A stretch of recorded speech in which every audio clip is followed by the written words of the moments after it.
Can get going here. I'm calling this meeting to order, and first we're gonna do a roll call. Dana, would you read the roll? Sure thing. Commissioner Orsi, Here. Commissioner Scobie, Here. Vice Chair Jerkowski, Here. Chair Slothauer, Here. Commissioner Norman, Here. Commissioner Frey, Here. and it looks like Commissioner Starbuck is missing, but hopefully he'll join us.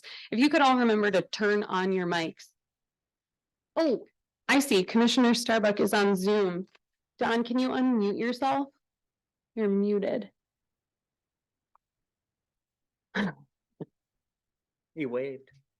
Well, hopefully you'll figure out how to unmute yourself. If you're having trouble, communicate with June about it. She's working the computer. Okay, How about that? what? Gotcha. I don't have that other one. Anyway, so consent agenda. Did all of you read the minutes? Yes. Yes. Yes. Yeah. Did anybody find any want to make any additions or corrections? Then the minutes stand approved as written. Okay, now is the time for public comment on things that are not on the agenda. So anybody wanted to talk about the conditional use permit that's coming up tonight, now is not the time. That's going to come up later. So if anybody has anything they'd like to talk about that is not on the agenda, you can have 3 minutes. And if you do come up, please give your name. And I guess you don't have to give your address anymore. No, Bear, we're just requesting, we have little sign-in sheets, so if they do come up and speak, they can put their contact information on one of those sign-in sheets. Oh, okay. Yeah. But we still need to hear your name. Sure. Yes, for the record. Thanks. Okay, is there anybody who'd like to speak on something that's not on the agenda? Yes?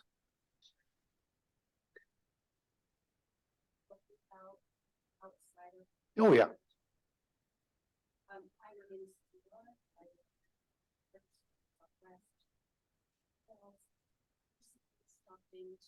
Well, I don't think your mic is on.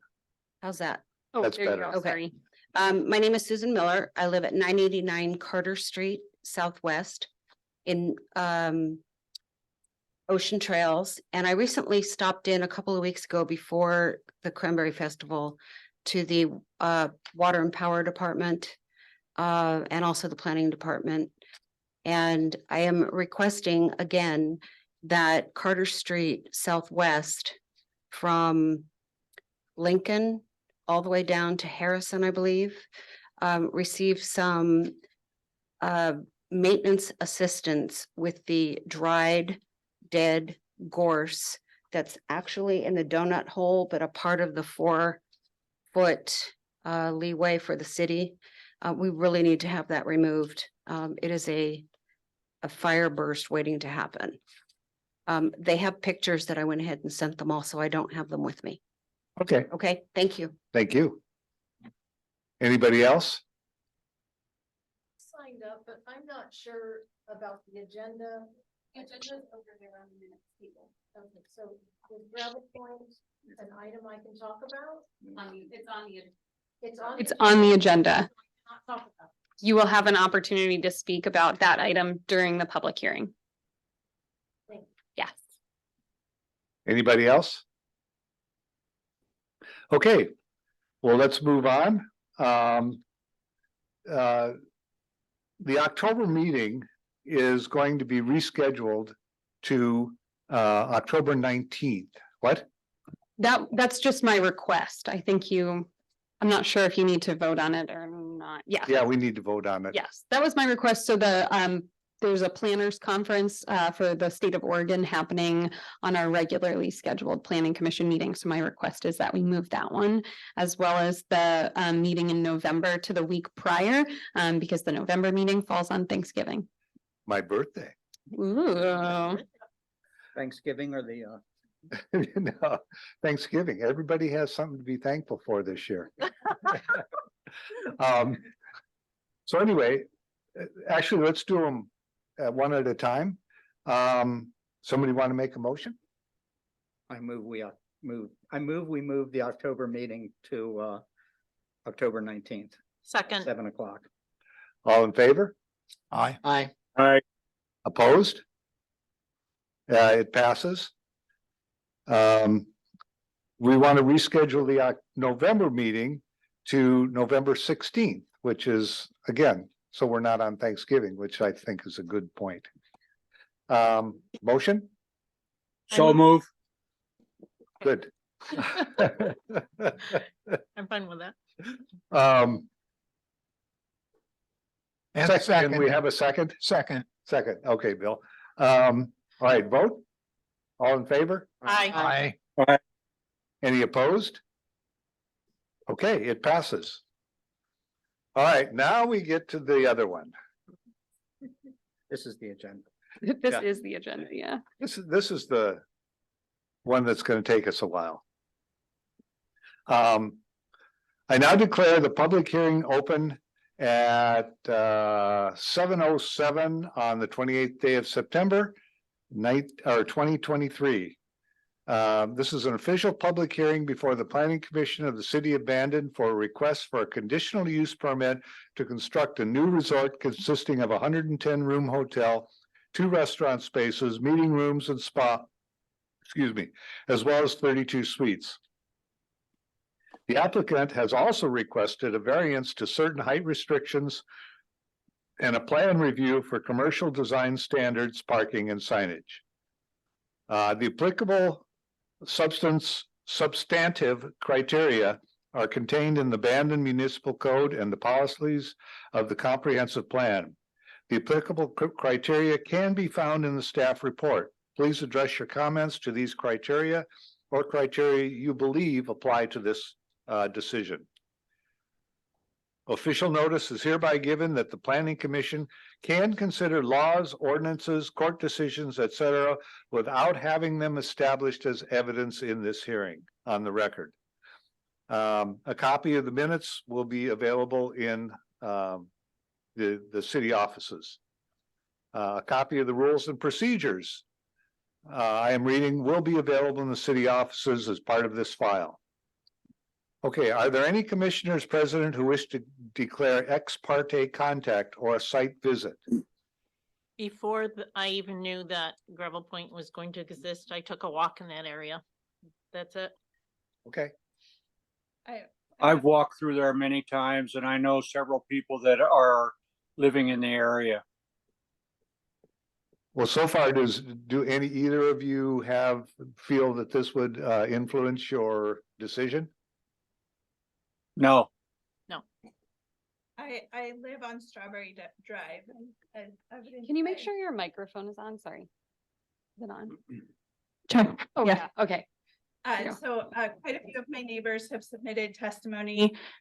So obviously this project will have a large impact on the character of our neighborhood. I've carefully weighed any perceived or actual conflict of interest with this project in respect to the proximity of my home to the site.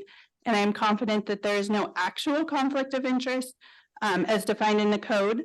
And I'm also confident in my ability to objectively weigh the application against the comprehensive plan and the city's codes.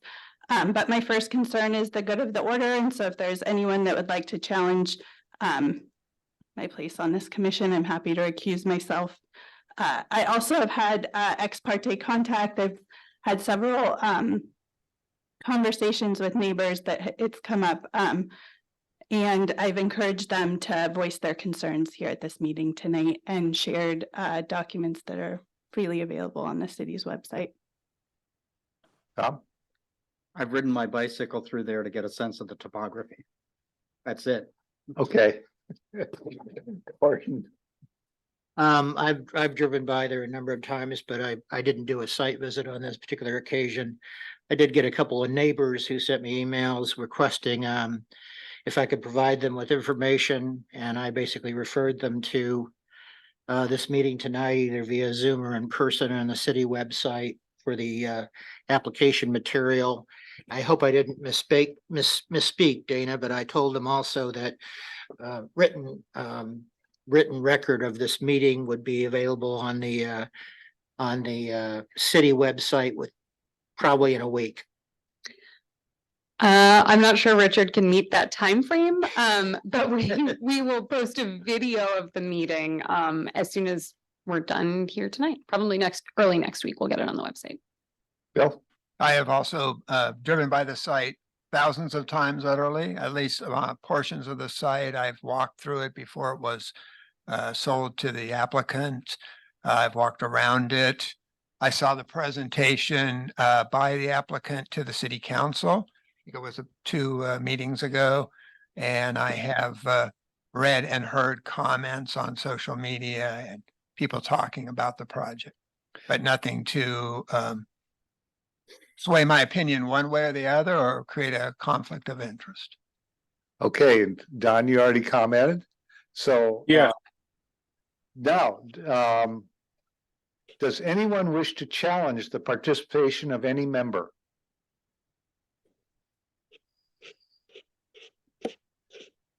Yes. Can I just say that I think they should all be as well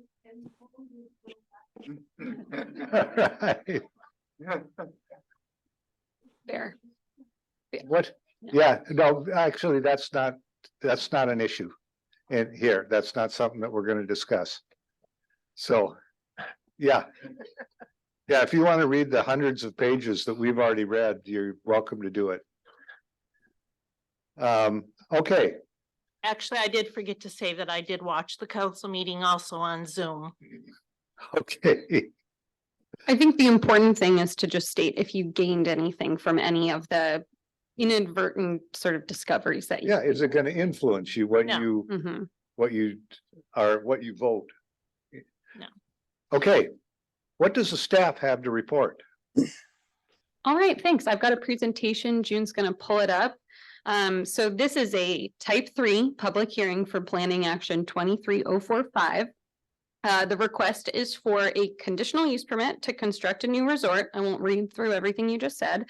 As well as a variance to certain height restrictions and a plan review for commercial design standards, parking and signage.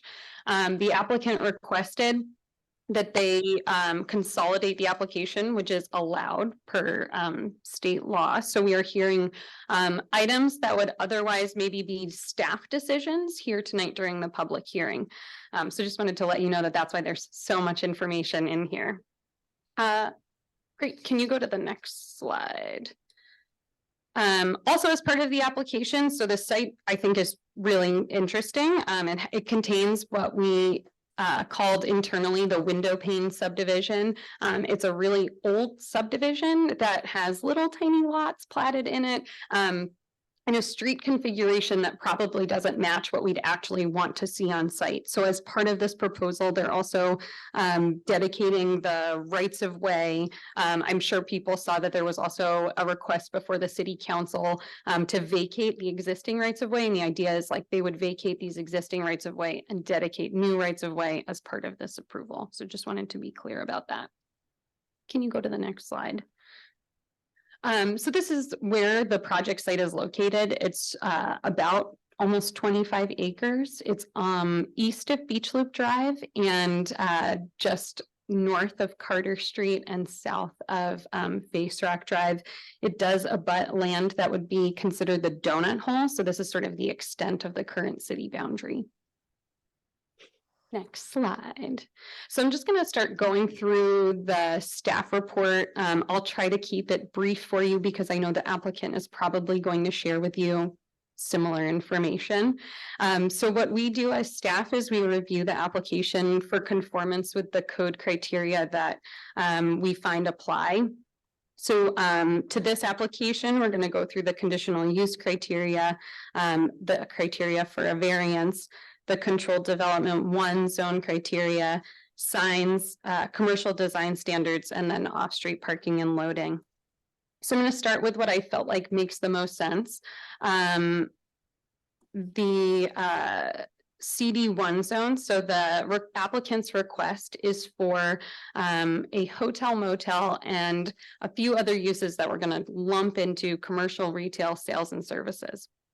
In the CD1 zone, the controlled development 1 zone, those are conditional uses. I wanted to also point out that the purpose of the CD1 zone, I have it up here, describes that this area is a mixture of uses that are permitted, which would be mostly residential, and then tourist, commercial, and recreational, which are primarily conditional uses. So in our comprehensive plan, just to expound a little bit, it does talk about having a balance between these two uses out there. The applicant provided a narrative describing their conformance with the code. One of the code criteria is to sort of build it into the landscape that structures won't impede any additional views. So they've done that. We did request in our staff report that they provide additional information about the setbacks. They did have setbacks for some of the properties or for some of the structures, but not all of them. In order to make a decision, I think for a couple of these items, we needed a little bit more information there. But I do think something to point out is that in looking at the applicant's site plan, all of their setbacks exceed the city's setbacks for just the CD1 zone. So next slide. A big thing in this chapter is height. For anyone who's ever interacted with the planning department before. Frequently, this is an issue that comes up. So Beach Loop Drive or CD1 zone in particular has sort of two standards for height. One that would be height that's west of Beach Loop Drive, which has to be 24 feet. And then east of Beach Loop Drive is 28 feet, but it also allows for an exception to that. And you can go up to 35 feet if you check a couple boxes. There are a few examples along Beach Loop Drive where that's allowed. I can think of some maybe more on like the 7th or Ocean area. So the applicant provided information about these. Staff recommends that you ask for additional evidence specifically related to the not negatively impacting views from surrounding properties, not cutting off sunlight, and not negatively impacting the aesthetic character. This is really the burden is on the applicant to prove to you that this use can exist. And I think you need a little bit more to get there. Also, one of the requirements is that you have to have larger setbacks if you're going to go taller. And because we didn't know the setbacks of all the structures, we did ask for more information about that. And finally, the sort of big one is it says all portions of any roofs over 28 feet are sloped or must be sloped a minimum of 312 and must slope down and away from the highest point of the structure. So the applicant has requested a variance to that particular criteria. So they're not requesting a variance for the height, that's allowed in the code, but they are requesting a variance for that particular piece. And if I were to just sort of think out loud about how or why this, what the spirit of this code is that I think what the Planning Commission probably didn't want long ago is for a building to go up to 35 feet and be a big block, because that would really block out everyone's view perhaps, or just be sort of imposing. And so the 312 wasn't required, I think, to have a pitch so that when you're over that 28 feet, you're sort of minimizing the bulk of that roof line. I think it's up to the Planning Commission, we'll talk about this in a little bit, to make a determination in the variance criteria if a 312, and sorry for people on Zoom, I'm making a little tiny tent here, is similar enough in impact to that sort of shed roof that would just be one side slanted. Does it get at the spirit of that? So I'll just leave that with you for now. So the next slide. So like I said, these are conditional uses in the zone. Because it's a conditional use in the zone, there is a list of options that you guys can look at for conditions that you might place on this application in order to make it more approvable. I like the phrase of conditional uses are the conditions right for the use to exist, or are there conditions we can place on the application to make it right for it to exist? So it sort of goes both ways. You're looking at both what the area looks like, and then what changes you might make. So there's also a set of approval criteria. And again, I'm going to try to go through these a little bit quickly because they are all listed in the staff report.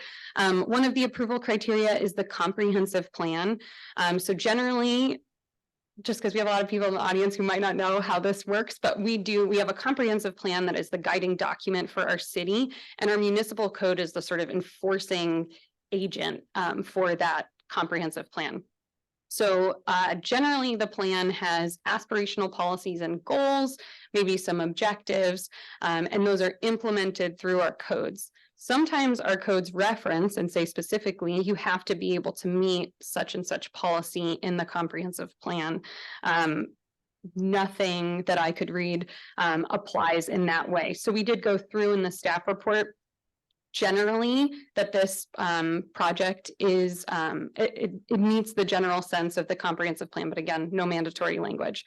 I think the one thing to note, and I included it in the staff report, was the language around the tourist commercial use, and that it should be sort of centered on Beach Loop Drive, and that general commercial uses, which would be separate, should be focused elsewhere in town. It also requires that you find that there's evidence that this use conforms with the dimensional standards and purpose of the zone. Like I said, the purpose is tourist commercial. I think that fits in with this. Dimensional standards, this is a 24.8 acre site. The applicant has proposed structures that would only take up 8.5% of it, leaving almost 80% of it open space. So to me, that reads that the dimensional standards make sense there, and that they meet that adequate size threshold. Also, they have to meet the site characteristics. A huge part of the applicant's proposal is sort of utilizing the topography that's already there. So instead of grading out all of those dunes and just making it a flat site, they're trying to build the structures into those areas. And again, just use what's out there. They've proposed to maintain the wetlands that are out there and I think improve them and enhance them. Public facilities, so they have to make a finding that there is evidence that they have enough public infrastructure to meet the need. So I did include in here two statements from our city engineer regarding water and sewer, because I know that's a big thing that came up during the public comment period. I would just note that with water, I thought it was great that so many people are reading the city manager's newsletter and are aware that we are in need of expanding our raw water storage capacity. But I would just say that that is different from having overall capacity to serve the use. So our water master plan tells us that we have enough capacity to serve uses. I think it's out to like 2040, and especially anything that's inside city limits. Where we're concerned is the raw water storage, which means like if we have a dry period of time, right now, right, August and September, we may not have enough water to serve everyone the way we'd like. So that may be like water restrictions, but that is totally separate from having just general capacity to serve uses. You know, we don't have a moratorium on development altogether. And it would be another thing, I think, too, if we were talking about annexing property into city limits. But again, this is already inside city limits. The applicant also provided a transportation impact assessment analysis. I can't remember what the exact word was. And what it looked at were the three sort of points of interest of traffic for the site.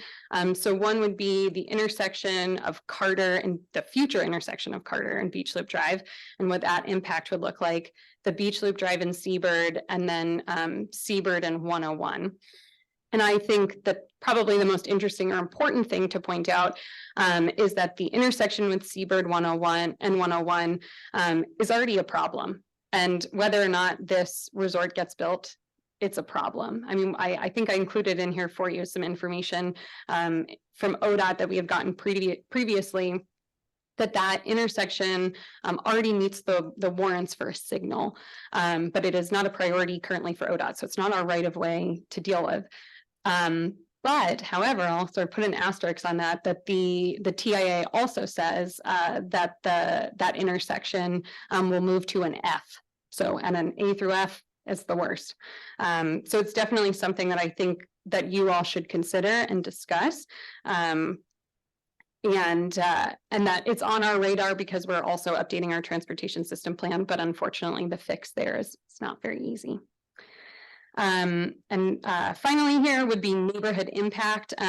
So the applicant has said that they will provide buffering. I also mentioned that structures are located pretty far from all the property lines. If houses were built out there, they could be probably 5 feet within some of the existing houses. This proposal has much greater setbacks. Okay, next slide. So they were also required to do a plan review, and this is the part that normally staff would look at. We would apply it as a type 2 use. So our type 2 application, we would send notice to property owners within 100 feet, and they would have the ability to appeal our decision. So we are having it in front of you. So hopefully no need to appeal here. The plan review, they are requesting 3 signs on site. Those are required through a conditional use permit. They have 1 main entrance sign on Carter and Beach Loop Drive, and then 2 like additional entrance signs at their other 2 points of entry from Carter and from Face Rock. We did request, now I need to find this last slide. We did need the linear street frontage because that's how we calculate the signage allowance. So generally what that looks like is, the line that your property has against a right of way. I think in this case, it was a little challenging because they're dedicating rights of way. So that's probably why that got missed, but we wanted to let you know that we didn't feel comfortable signing off, even though it does appear to meet the requirement, wanted numbers to make that determination. This project also requires conformance with the city's commercial design standards because it's of a certain size. So that's where we review their landscaping plan, screening, lighting, pedestrian amenities, building facades, and the roof pitch. I would note that we did ask throughout the staff report for some additional evidence to ensure that those that what the applicant has provided to us, that we can enforce our code and make sure that that's all working. On the roof pitch, we did note in there that this is something the Planning Commission should discuss, again, because of that, the variance that they're requesting. And finally, parking is the other thing that we reviewed during this section. So they are providing 164 vehicle parking spaces and 16 bicycle parking spaces. That was based on the table that is in that staff report that shows what the uses are. I think the Planning Commission could discuss whether or not those are the right uses. The other thing is the RV parking. So the applicant has only provided 2 RV parking spaces. And did not request variance to that particular criteria. They have said that they do not want to have RV parking on site, maybe because they don't think RVs will be parked there. So I think that that's something also I hope that they present to you tonight and you can discuss with them. All right, and then the variance. So I think I've probably gone through this enough already. But they are requesting that variance to the code provision requiring the 312 roof pitch. They're proposing instead a shed roof that is a green roof. We did go through the variance criteria again in the staff report. I'm finding that I think we need a little bit of additional evidence from them in order to make a decision. Because the way that the CD1 code is written is very specific, I think you can't make a judgment call on the height allowance unless you have all of that information in front of you. And one of those would also be ensuring that the variance criteria are met. Okay, and then finally, wetlands. So we did get a couple comments about the wetlands, and the applicant's narrative also described these 2 wetlands that are on site. So the city has a wetlands inventory map that shows all of the identified wetlands in the city. So my best sort of understanding and way of describing it is there is a national and state wetland inventory that is generally based on like soil type and landforms and other information that's out there, aerial images to determine where wetlands may be. And then our local wetland inventory is sort of ground truth, right? People went out there and determined whether or not these were actually wetlands and if they were significant. And that term is important because our code says that we treat wetlands generally one way and we treat significant wetlands another way. So the site contains TUP 5, which is like Tupper Creek 5, and Joe 6, which would be like Johnson Creek. And those wetlands are not considered significant wetlands. So the chapter 17.102 would not apply. I wanted to bring it up and put it in the staff report though, because there was so much conversation around it. This city did notify the Department of State Lands, which is what we're required to do. With a wetland land use notification, just letting them know that there are wetlands on site and that the applicant will be subject to certain rules from DSL, but wouldn't be subject to our code that requires protection of locally significant wetlands. All right, you've heard me talk enough. So just very briefly, our recommendation is that you continue the hearing. We can talk a little bit more about what continuing the hearing looks like.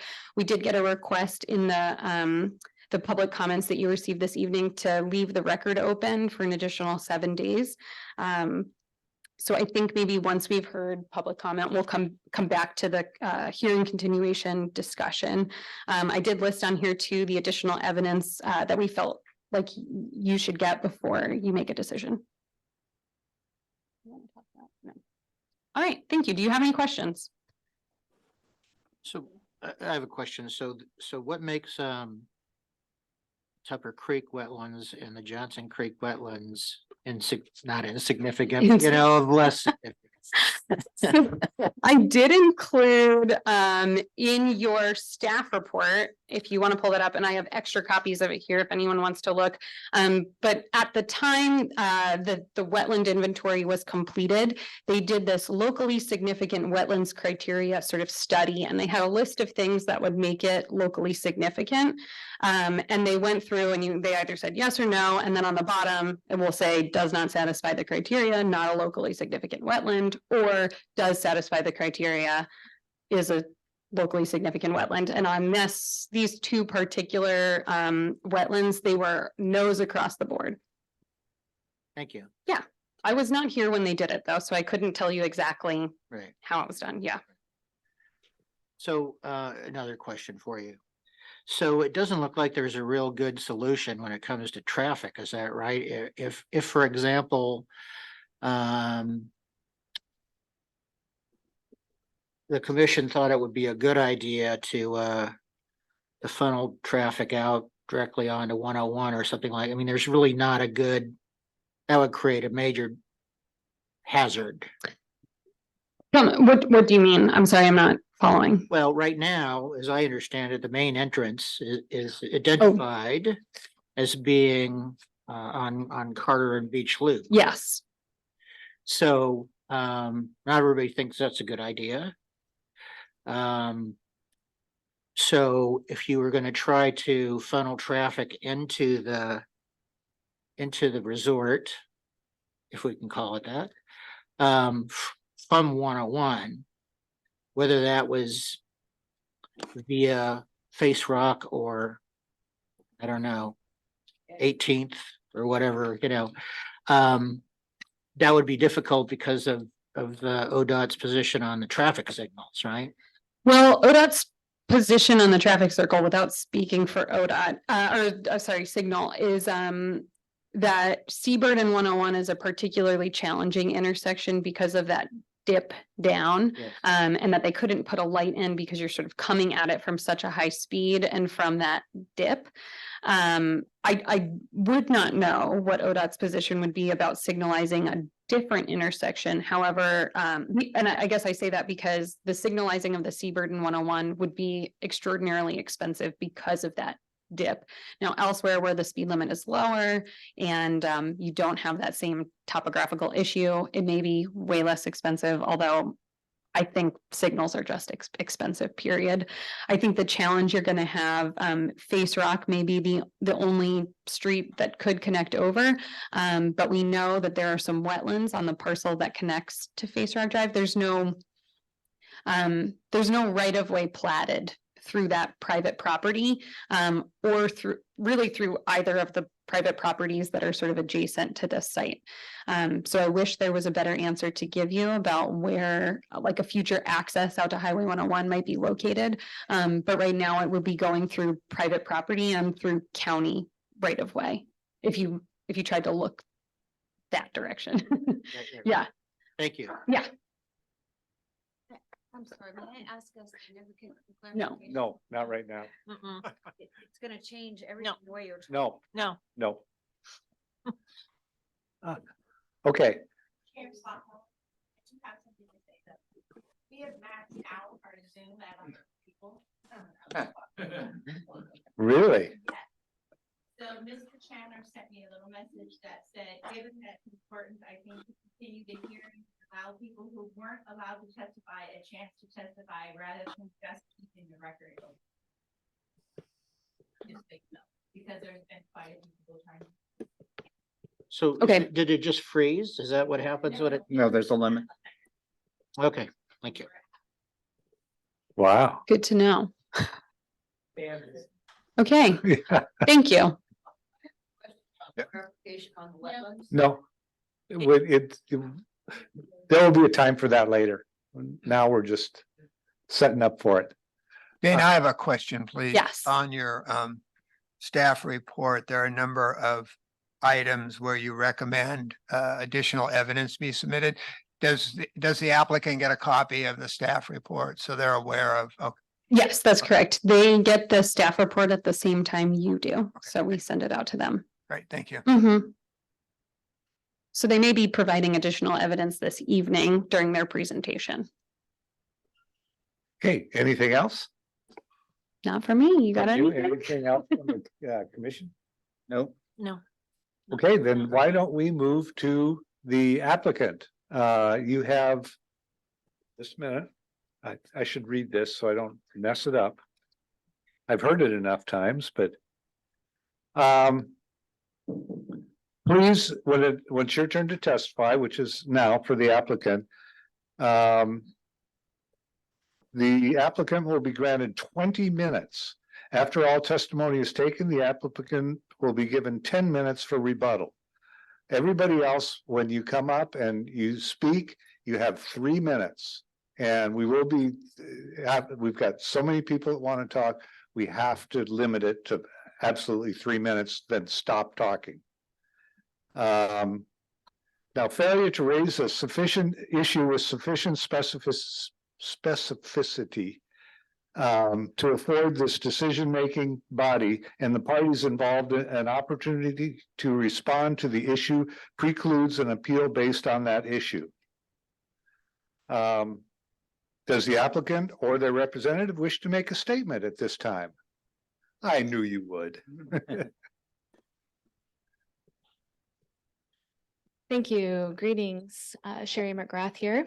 Pleasure to be here tonight, introduce the Gravel Point project to you. I'm here among friends and neighbors, colleagues and the like. I have been a resident of Bandon since 1984, moved away just briefly and came back. I'm joined tonight with Brett Perkins, who is the developer. He is also local to Coos Bay, though he and his family don't reside here full-time right now. He is a local boy, as we would say, and he is eager to contribute his knowledge and resources to developing here in Bandon. I'm also here with the architect, Christopher Bell, who I'm going to be handing over the mic to here shortly to give a presentation on updated slides that have been revised based on public comment and staff report, and to gain clarification on what it is that we're requesting today, which wasn't a request for a resort. It was a request for what is listed in the Bandon Municipal Code: hotel, motel use, restaurant, spa, walking trails, everything that's allowed in the CD1 zone. We provided written comments to the public testimony. I have copies here today to submit to the record. We've done our best to try to address everyone's concerns, both positive and negative. We are here to be good neighbors. Like I said, we are local. I'll take a few moments to address what seems to be the main concern, which is infrastructure. Gravel Point is estimated to pay $1,191,561 in system development charges. That's equivalent to 87 new residential homes. That's a significant contribution to infrastructure in our community. Those go back to rebuilding and maintaining all public facilities, water and sewer included. Additionally, the transient occupant tax estimated the first year is over 1.6 million. The city of Bandon relies greatly on TOT. That pays for the police force, which is another one that came up a lot about compliance and how do we pay for police? TOT, that's the answer. Staff has proposed an extension to the hearing, which we are okay with. The application was deemed complete on August 21st, which means that the 120-day review period ends on December 19th. We're asking that the hearing be extended and left open for public comment until October 12th. Understanding that you set your meeting for October 19th, that would also be acceptable. Past that time, it might be impossible to meet the 120-day review period. I'll be handing over the presentation to Mr. Bell, but we are hoping that the commission will ask questions of myself, the developer, and the architect, and then I'll be here, of course, at the end for rebuttal. Thank you.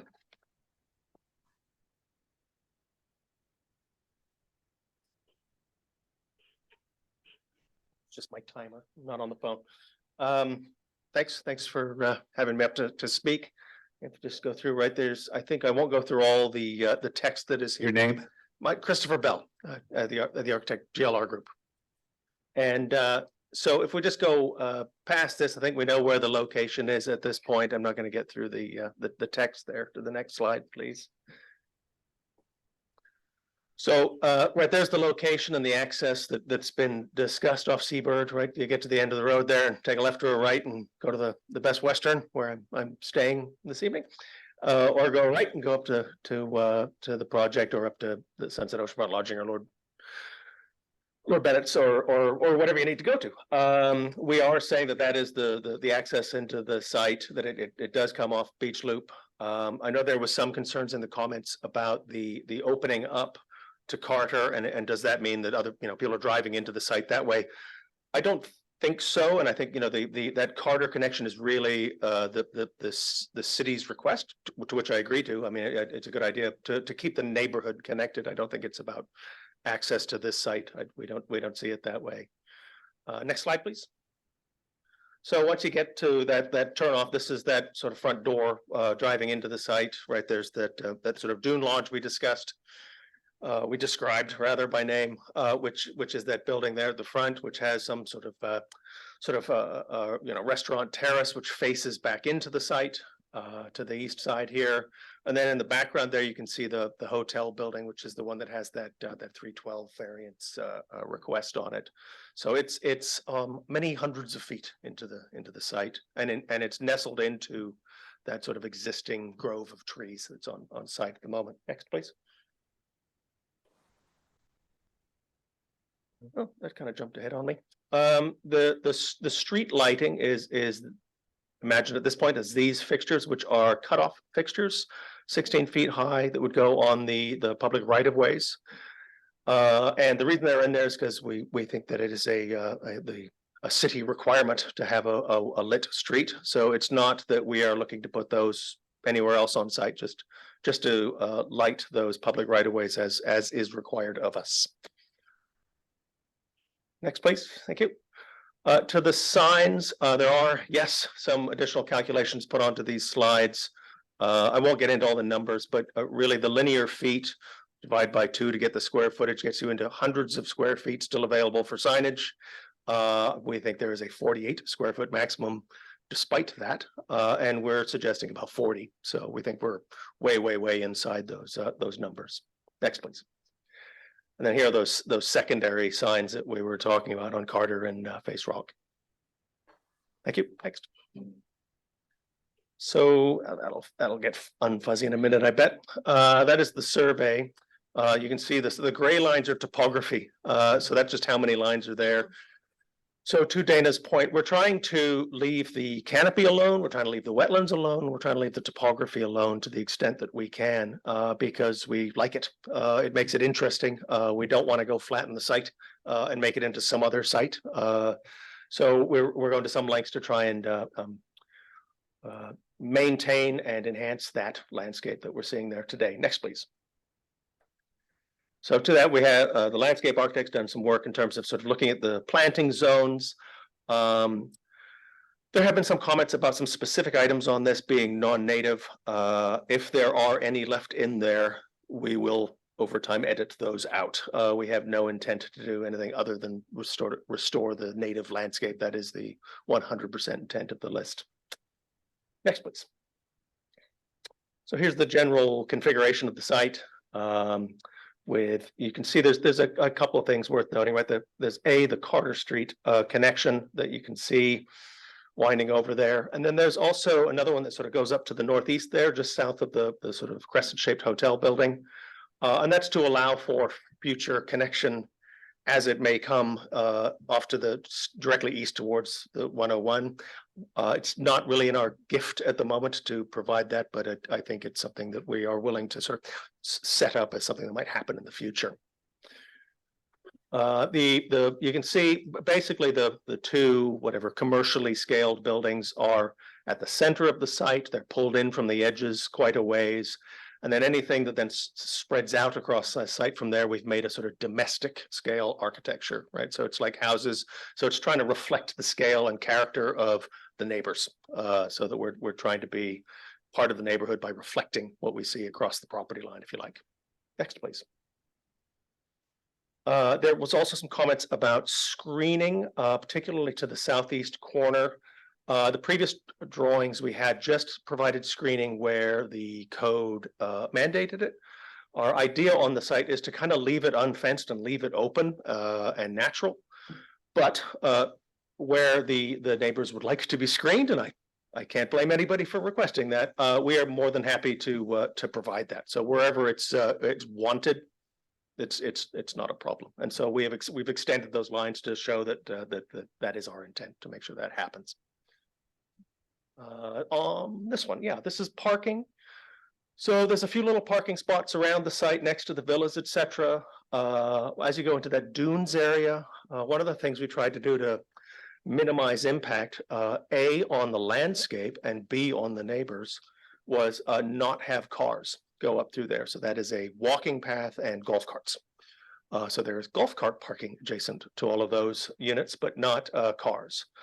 And then the cars are mainly under the two buildings. So it's, typically in a density like this, a low density, we would do surface parking, but we're trying to protect the landscape. So we've put the parking under the building. And that is all the parking kind of we would expect day to day, other than people parking next to those villas.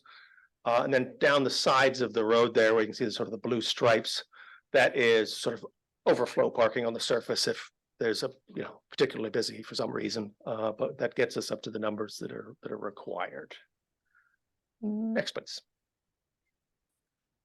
These are some additional numbers on the setbacks, and we've also, looked at some of the other setbacks, like for Carter Street.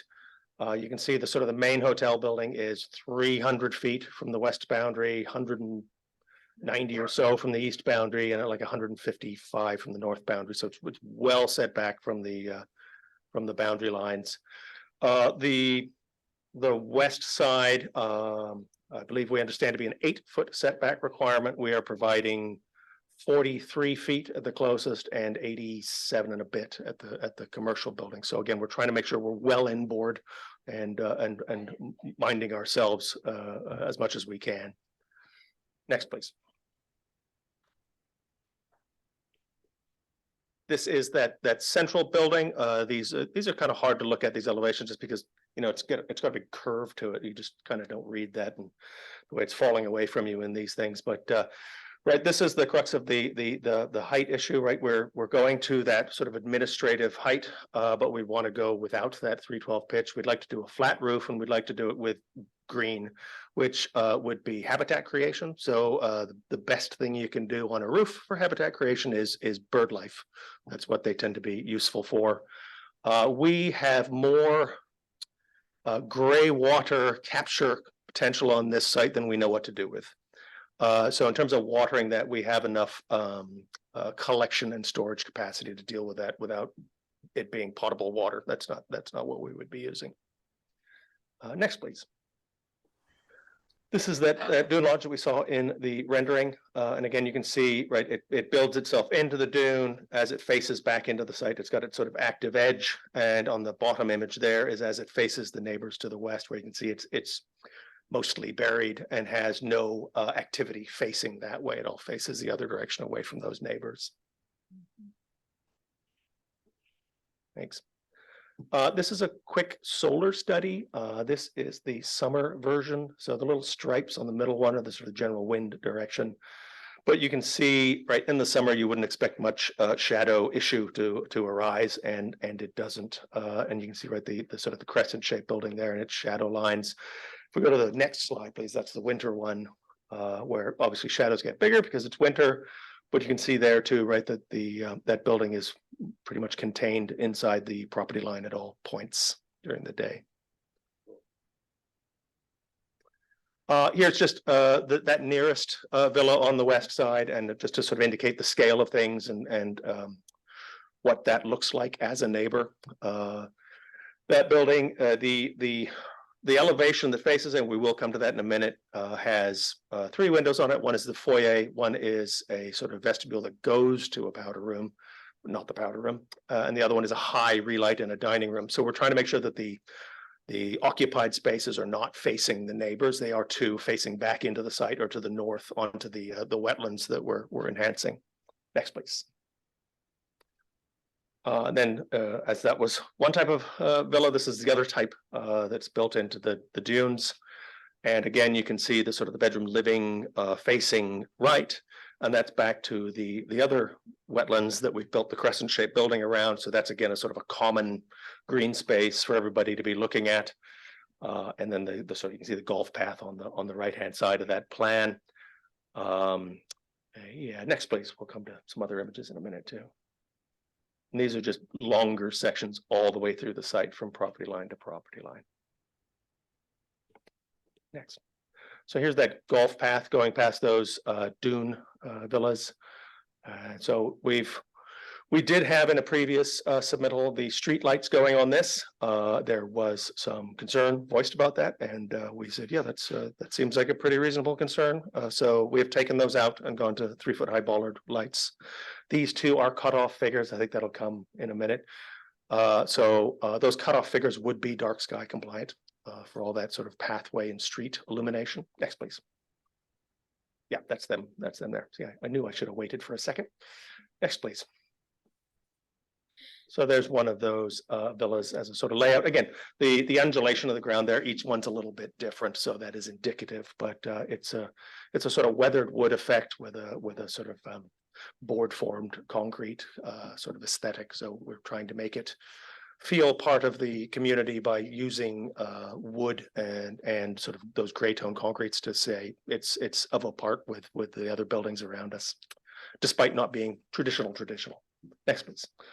And again, that one is right away from the property edges. And as we go near the property edges, we do go to a pitched roof to be more of a mirror for the surrounding community. But we do use a similar palette to all the buildings in that sort of weathered wood. This one I think has a metal standing seam roof, but we're trying to keep them all of a family. Next, please. This is lighting plan. That's just sort of pushing that point, right? That the little red dots are the bollard fixtures. You can see too, and well, this one has the sections. The cross sections of the roads there are they're open at the edges, so those are bioswales. So we would use sustainable urban drainage system to filter water as it goes across the site. So you can clean your water as it's draining across, and we would be recharging the aquifer, that kind of stuff, for the wetlands, etc. So we're trying to make sure that we're not just funneling away storm water. We're actually using it on site, and we will also be collecting it off roofs, etc. Next slide, thank you. And that's just south half of the site. These ones got cut. And the pink is showing the setbacks from roadways and from the property lines, just to sort of indicate where the official setbacks are, where the buildings are by comparison to that. And like I said on that previous drawing up above, there are some additional dimensions. Next, please. Those lights. Yeah. I think we talked about that one. Next, please. And then that's a continuation of that site. They got cut in half. I think that might be the last of the slides. That's it. And then, yeah, we would open ourselves up to any questions as you see fit. Okay, do any of the counselors have questions for this gentleman? I know Sally, you had one.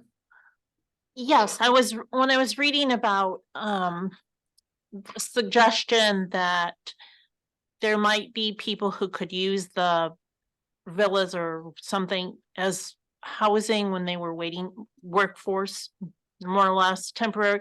I'm wondering how that's going to work when we're talking about people that are probably not in the income level to pay like a big, that high of a rate all the time. Like, what were your plans for that? So for the workforce housing, we are looking at a site on the adjacent 60 acres towards the north by City Park.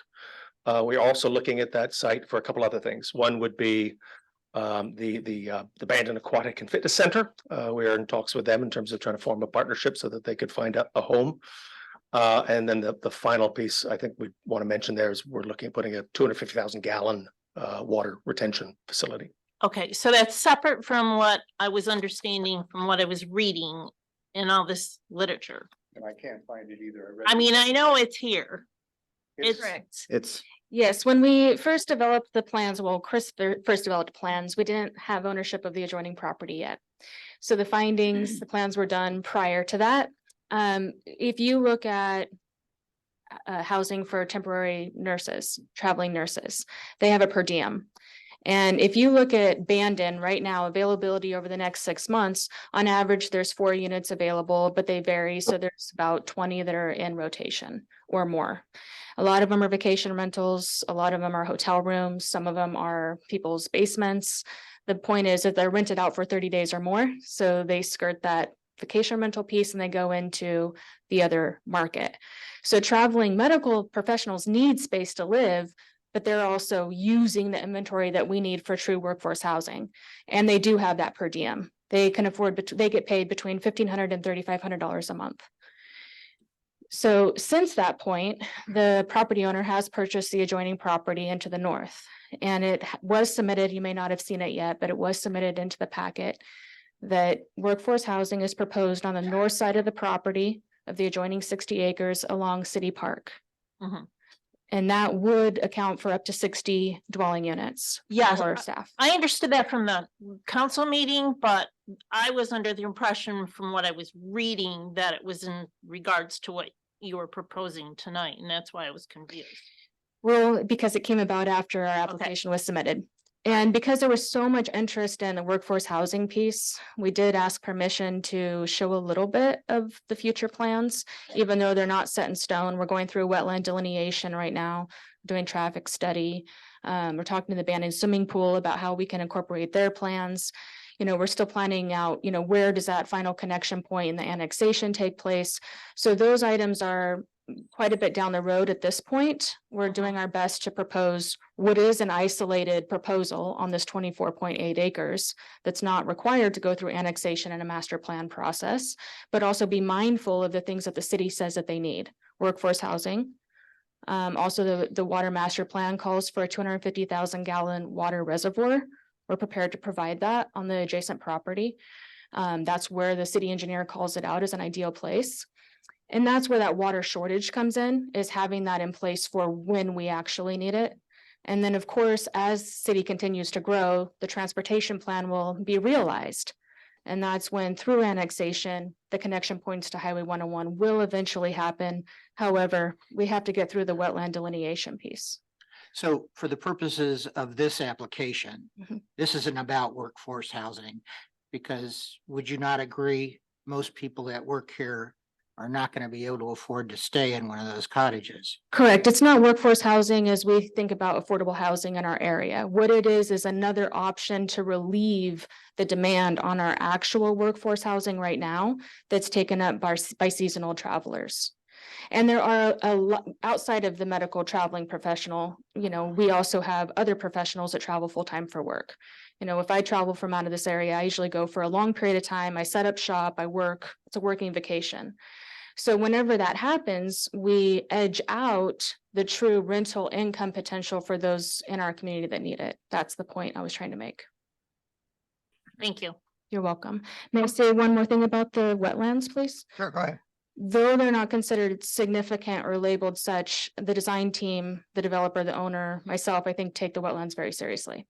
And I think the architectural team has done a great job at saying, hey, significant, not significant, jurisdictional or not, we want to protect these and we want to enhance them. And that's really what we're saying, why we address the wetland portion of the ordinance, even though it didn't necessarily apply because they were insignificant. What's the minimum staff you anticipate when, if the resort, or if the development opens? 40 to 60, and that's with your groundskeepers. Yeah, thank you. So I'm assuming there was some sort of a needs study done prior to even purchasing the property, correct? So, I mean, you've got 110 rooms in a hotel and you have 32 other units. Is that really necessary for Bandon? I mean, you can anticipate there's going to be some sort of growth in the future, but in terms of right now and maybe the next few years, I mean, you're going to be able to fill those rooms? Yeah, absolutely. There's one really odd thing about the opinion of small business in Bandon, and it's that all small businesses are struggling to keep employment and keep their doors open, and that's not accurate. So we have continually seen a shortage in rental availability in Bandon alone. There were 4 hotels on Beach Loop, now there's 2. So, you know, there hasn't been an increase in hotel use or development. We're just literally trading out rooms that are no longer available.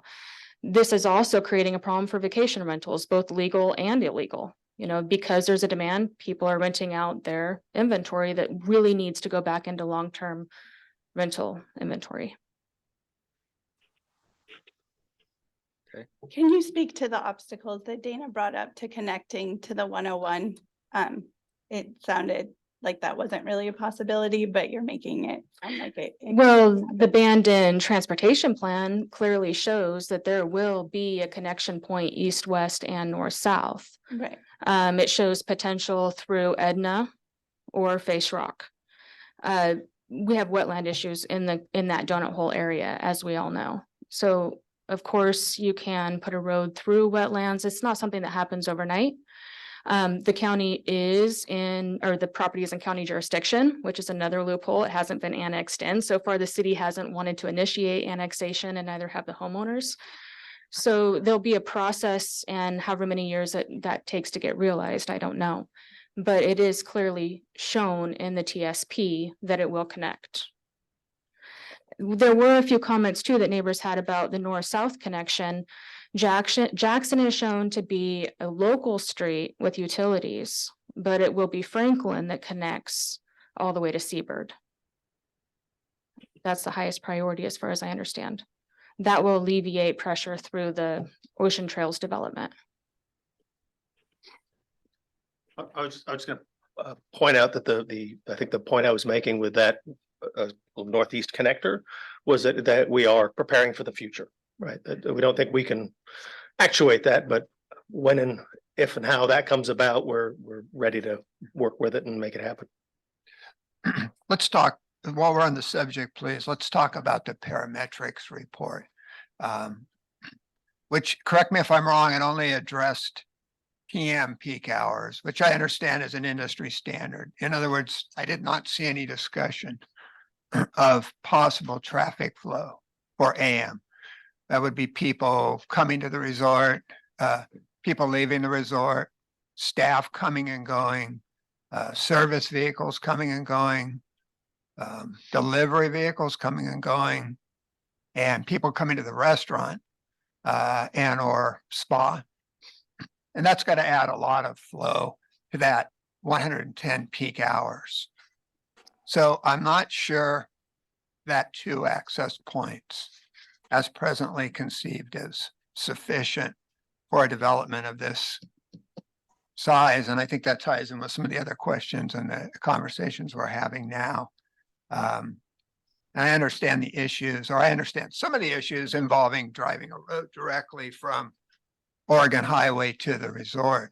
But it would seem for a development of this sort, especially the construction phase, but even more so perhaps at the, after the, development is open, that a third direct road as a main access point from the Oregon Highway to the resort or to the development might be a best case scenario. Yeah, I would go back to my comment that the city needs to be in favor of annexation. You know, so far they've been hesitant to annex properties. So I think that's more of a long-term goal. And I think the point of this conversation and showing our hand in the future is not my hand, but the property owner saying, hey, I have this property now, is let's work together on getting there. But whether or not it relates to this application is a totally separate topic. This application is within the city of Bandon. That property is in Coos County. Mhm. And the planning commission is only here to review the conditional use permit for what is a listed use in the CD1 zone. Well, I believe the planning commission does have the authority to require additional access points according to the way I read the municipal code. But I guess, and the point I would make, I understand your point also. If we have these 110 peak hours estimated, and as I think, as we all realize, statistics are great. I'm an accountant, so I love them, but statistics can be driven in different directions for different interpretations. I'm not calling parametrics saying that their statistics are derived to back up a particular position. But if we even say 110, which seems a little bit could be correct, but then we add in the AM hours, I think what we'll end up having is people perhaps avoiding Seabird, which would be great for the residents on Lincoln and Spinnaker and Carter. But now we're talking about the main entrance proposed on Beach Loop. So do we really want hundreds of cars traveling past our school and our park on 11th, or driving through Old Town, which is already in the summer? It's manageable, but we don't want it to be like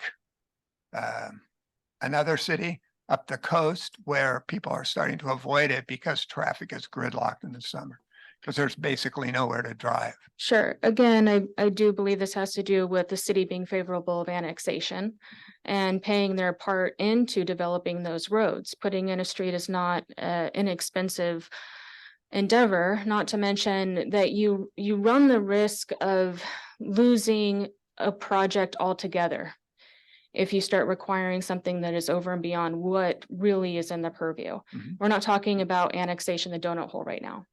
The city claims that the infrastructure is not there for that. I don't know about that part. That's not why we're here. So even at double of your peak hours, it still falls within the TSP.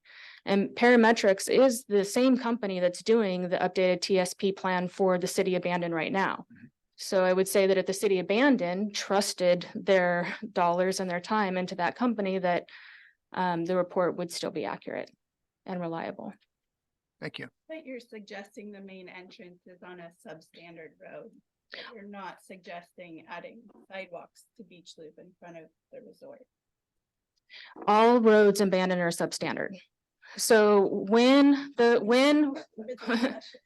well, when the roads in Bandon were paved, I believe that was in 2000, the city of Bandon at the time decided to asphalt over the existing base layer. They did not bring any of the streets up to full standard. So for an applicant to be penalized for that is not really part of the conversation. Now, what do we do about the problem, I think is a question. Yeah, so what do we do about traffic and the competing for Beach Loop time?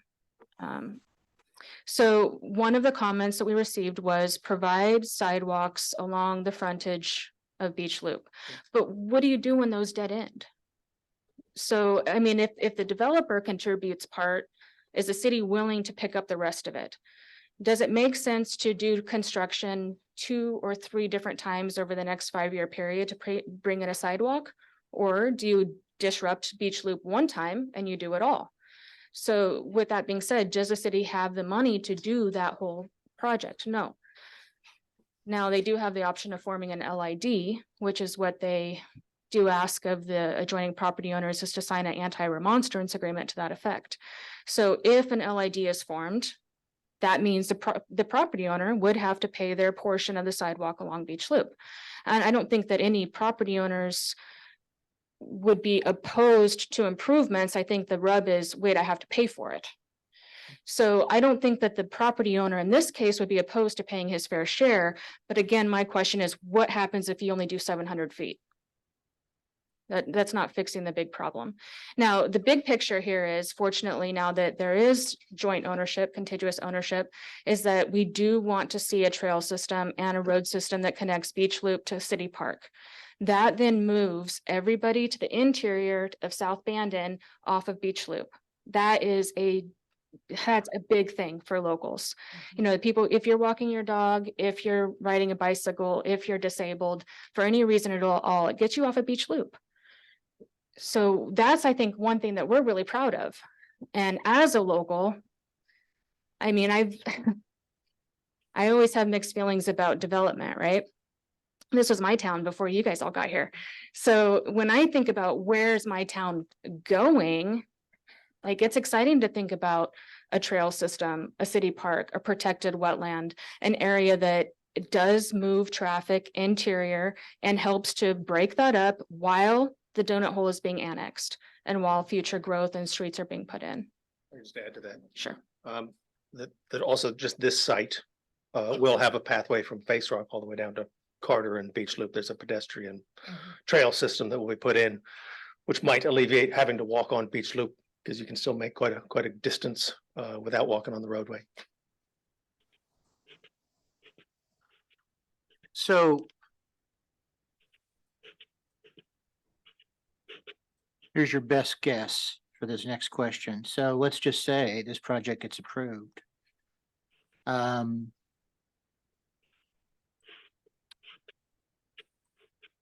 long is the construction period? Well, this is a good question. And it is something that I did provide comment to the staff recommendation for a 1-year permit timeline, which I don't think is reasonable. The Banner Municipal Code allows for a 2-year build out for a conditional use permit, which I think is not enough time as it is for a project of this size. So one of the things the applicant is requesting is that you do not restrict further the already limited build out time. Secondly, was that we were told specifically that public works permit process would be gone through before zoning compliance to handle the infrastructure alone and deal with the city engineer. So by the time you get through that permit process, build out the infrastructure, that would eat up, I would say, the next year. By that time, I would say that plans would be approved for the city and we'd be able to break ground on the hotel project, whether that's phased or at one time. And that's a discussion to have with the city to see what they want to see as far as completion times and maybe a pause. Here's the real question. Okay. The question is, how long are there going to be tractors and trucks and all of that stuff? Oh, I hear your question. Yeah. It's hard to really know the answer to that because we haven't made it through this first permit process. So we're going to spend the rest of this year in hearings and permitting, the rest of next year and build out for the infrastructure, and then probably another year after that for the hotel project. At least. And that's where we need to have continued conversations with what is the timeline expectation for each of those permit build out processes, and should it be phased? Having had a house built myself, I lived with my son and daughter-in-law for 3.5 years for a single family dwelling because of what had to be done for my road. My road is standard. Mine is not substandard. Because you paid for it. I paid for it. And they scraped all the gravel off and started, and I had it engineered and had all that requirement. And I'm not saying it's wrong because I'm above Fairy Creek and there are reasons for all the things that they do. But having had that experience myself, it's a long process. A year is not enough time. That's correct. I do think there's a difference here between residential contractors and commercial contractors, which I did put in the updated testimony. And that we might have a shortage of residential contractors here, but certainly not of commercial ones.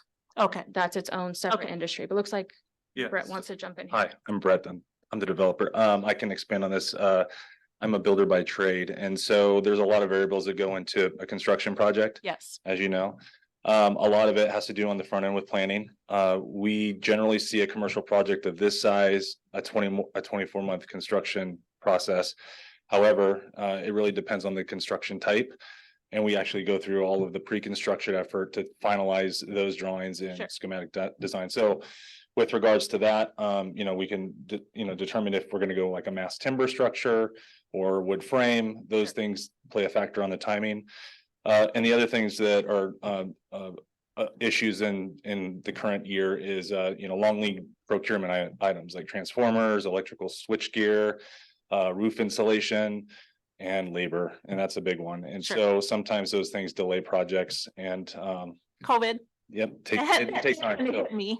So we underwrote the deal to have at least a year in planning and then a 24-month construction schedule. So I hope that answers your question. Thank you. Yep. Chair, could I clarify something for you very quickly before you go too far down that rabbit hole? Would that be okay? Okay, so the conditional use permit is valid for 1 year, which in that year you have to get your zoning compliance approval. So it doesn't disappear if you don't build it within a year. Zoning compliance approval is actually good for 5 years as long as you get your building permit after 2 years. So there's sort of like these milestones that you have to hit in order to keep the process going. But I just wanted to clarify that we do not require people to build huge developments within a year or 2 years. There's an extended timeline. Right. Thanks. Thank you. Important to know. So one of the things that strikes me is, as you're talking as well, landing this project in Eugene or in Bend, it would be a much different deal.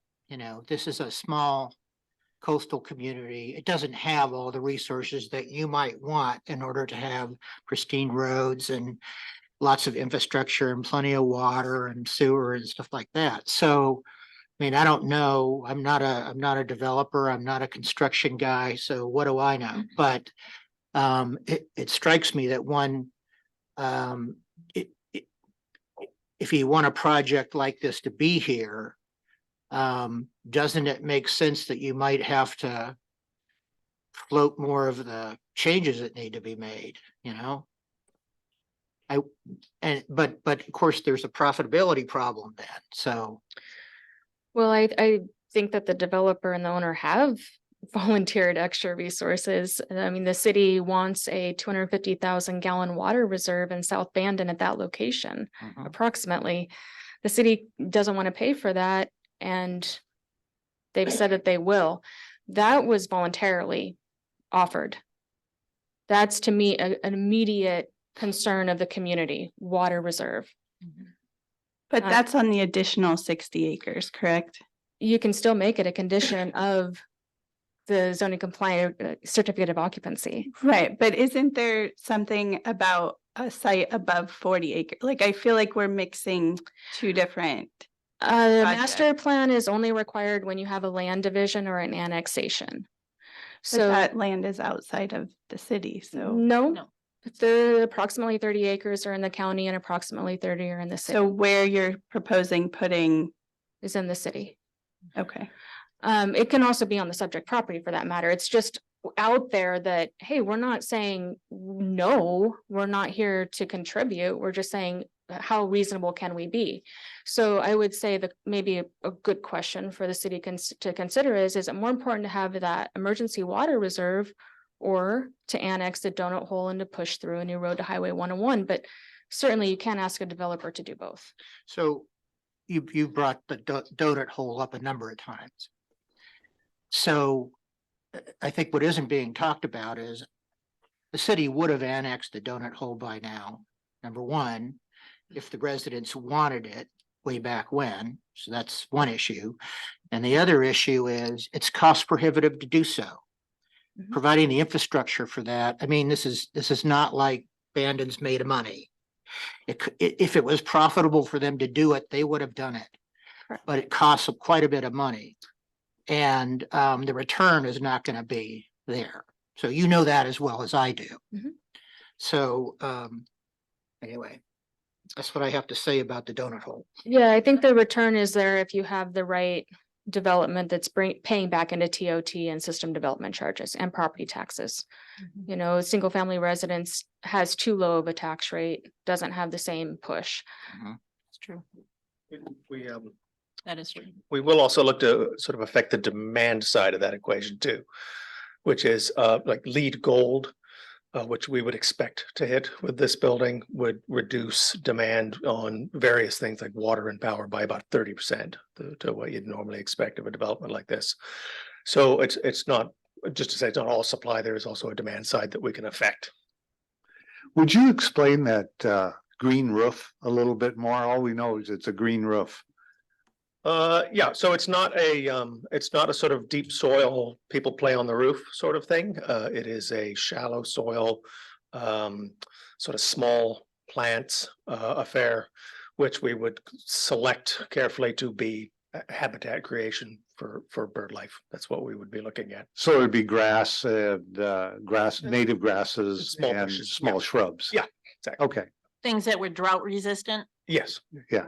And is that only on Meadow Lodge that's proposed? yes, right now, well, I think we have one on Dune Lodge as well. We do have that on Could there you, as well. that brings up, that's a good lead in, thank you. Could you clarify the maximum roof height on Dune Lodge? Because I had a hard time reading the height versus what was written as far as the only structure with a height variance was Meadow Lodge. So somewhere I'm So there's, yeah, you know better than I do, but there's a way of measuring height, which has to do with measuring the different sides and establishing that. Yeah, it's this, you take the height of the structure from the native grade, which is the ground prior to disturbance, to the highest point of the roof at the center line of each wall. And then it is an average of those numbers is the height. So are we saying Dune Lodge is 28 feet or less Yeah, so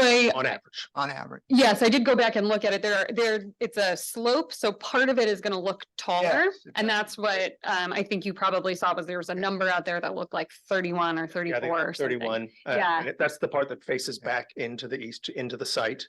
And then the western part, and I don't remember the Okay. number exactly, but I it's think it's like 14 20. or. Yeah, oh, maybe 15 or that's something. it. It's quite low. Mhm. Okay. I don't remember the number exactly, so please don't. And for Meadow Lodge, can you, do you know off the top of your head what the say the cubic feet of the elevator overruns are, or and how many there are? So there'd be two elevators just for redundancy, because you have to service one, and they tend to be, I mean, they're a little bit smaller than this, but I'll just use 10 by 10 each, right? Roughly speaking, so So- 10 by 20. So what, so you'd have 2,000 cubic feet of structure extending above the height variance you're asking for, it sounds like. Did I do my math correctly? You'd have a 20-foot by 10-foot thing sticking up about 5 feet. So 200, okay.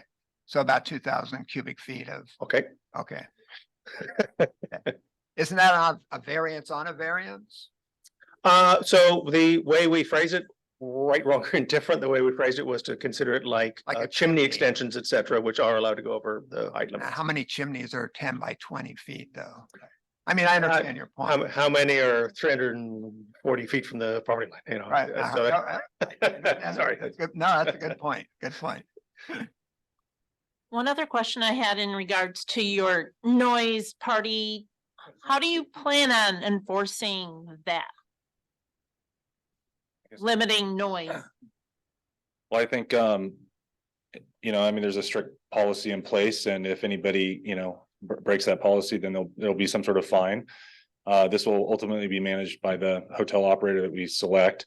And if it happens again, they'll not be welcome at the resort again. So that's pretty high level how it works. The only problem is the neighbors still are exposed to that. Like, is there a certain period of time that you'll be responding in? I mean, just. Yeah, I think it's right away. I mean, Yeah, it's right away. I think it would be treated just like a vacation rental in that part that, you know, response needs to be immediate. So with a hotel being, you know, managed full-time, you always have a full-time person there on site. Just like any other tourist licensed facility, you're gonna have, the police department's gonna have the contact information for the person who will be there right away. Okay. Another question that we received was, well, that's great that, the guests get compensated, but what about the neighbors? Right, I saw that. Well, I don't think that we said, no, the neighbors aren't. So I did update that to put it into the record today that anyone who's disrupted and who breaks that no noise, no party policy will be reimbursed as needed. We don't anticipate issues like that. This is more of a wellness opportunity. It's not a go golf and drink and play and party atmosphere. So I think it all depends on how you spin your establishment. And as far as I understand from Brett and the hotel operator, that's not the intention. The intention is wellness. Okay, well, I Okay, just Lee. thought I should ask. Yeah, I'd like to wrap this part of it up. We've been pushing quite long now. Let's see if we can get to the public comment. Thank you so much. Thank you. Let's get to the public comments. There we are. Thank you, Mr. Chair. Yeah, I don't need a break. Let's go. Okay, the people signed up, I understand it's beginning. And does Richard, could you have that list? Could you call their names? And we'll start bringing people up. And recall, when you get up there, please be polite. No ranting and raving. And you'll be limited to 3 minutes. At 3 minutes, you need to stop speaking. Okay? The first person I have is Susan Miller.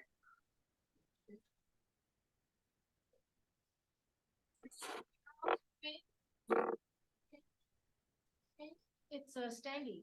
There's no R in there. Yeah. Hi, I'm Carol Stangy. And my husband David and I are building a house 1284 Jackson. So my comments are the very north part. So there's the gravel point, apparently, is down by Seabird, but we're up by the city park. So is this the right time to talk about this? Because it was on the website. There was only 51 pages on the city webpage that I could find.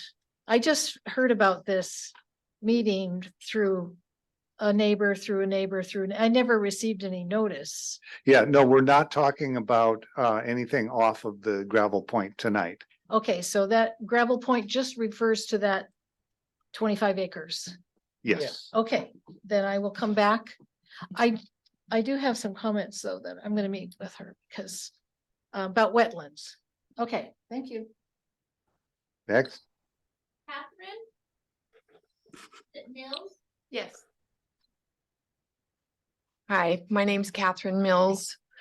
I just have a few short comments. First of all, Edna is a county and city public road. It is platted all the way down to where they own the property. It would be much easier for them to go from Edna out to 101. And my other comment is that the studies that they have done on the traffic were done in 2009 and in 2021 of May. And in 2021, we were in a pandemic. So I don't think those can be accurate at all. Thank you. Thank you.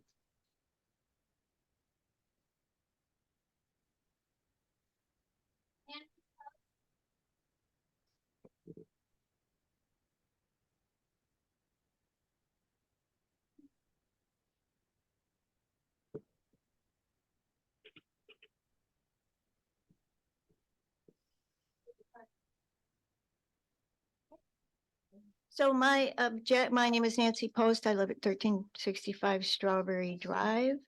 My objective was to talk about the drawings, the graphics that I submitted to the Planning Commission. I was going to describe why I thought that they were not appropriate. The path was not appropriate for Strawberry Drive.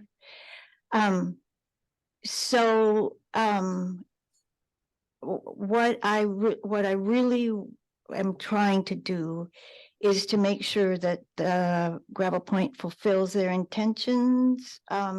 Their stated intentions, which are to restore the Oregon coast, concentrate and touch lightly, and be good neighbors.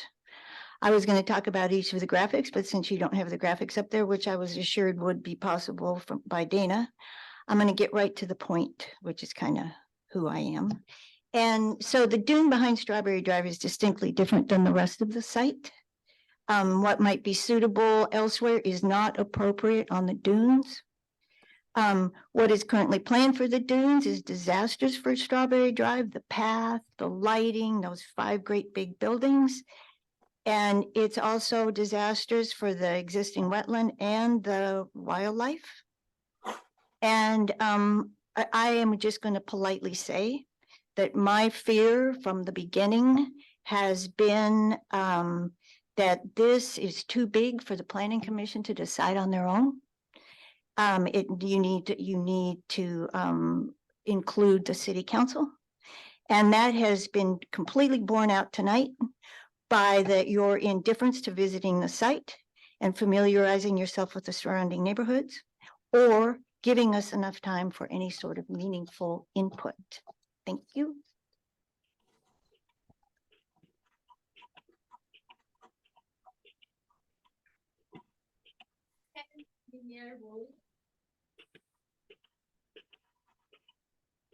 Hello, my name is Kevin Hunting. I live in the Ocean Trails neighborhood adjacent to Carter. And I'm here posing this due to the fact that it attaches to our neighborhood on Carter.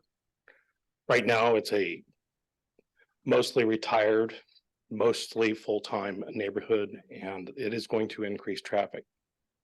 Guaranteed. The shortest route is going to be Carter. All GPSs are going to lead you there. It is a shorter route on Lincoln or Spinnaker. We don't want the traffic. That's been addressed also, that this traffic coming in off of Seabird, we've all sat there, tried to get out going north this summer. It does not even come close to the numbers in the TIA that I read today. Sometimes 3 and 4 times that. And our family moved here specifically because it was quiet. We moved from a large city. We didn't want it. Having a big commercial entity a couple of blocks away is too much for us.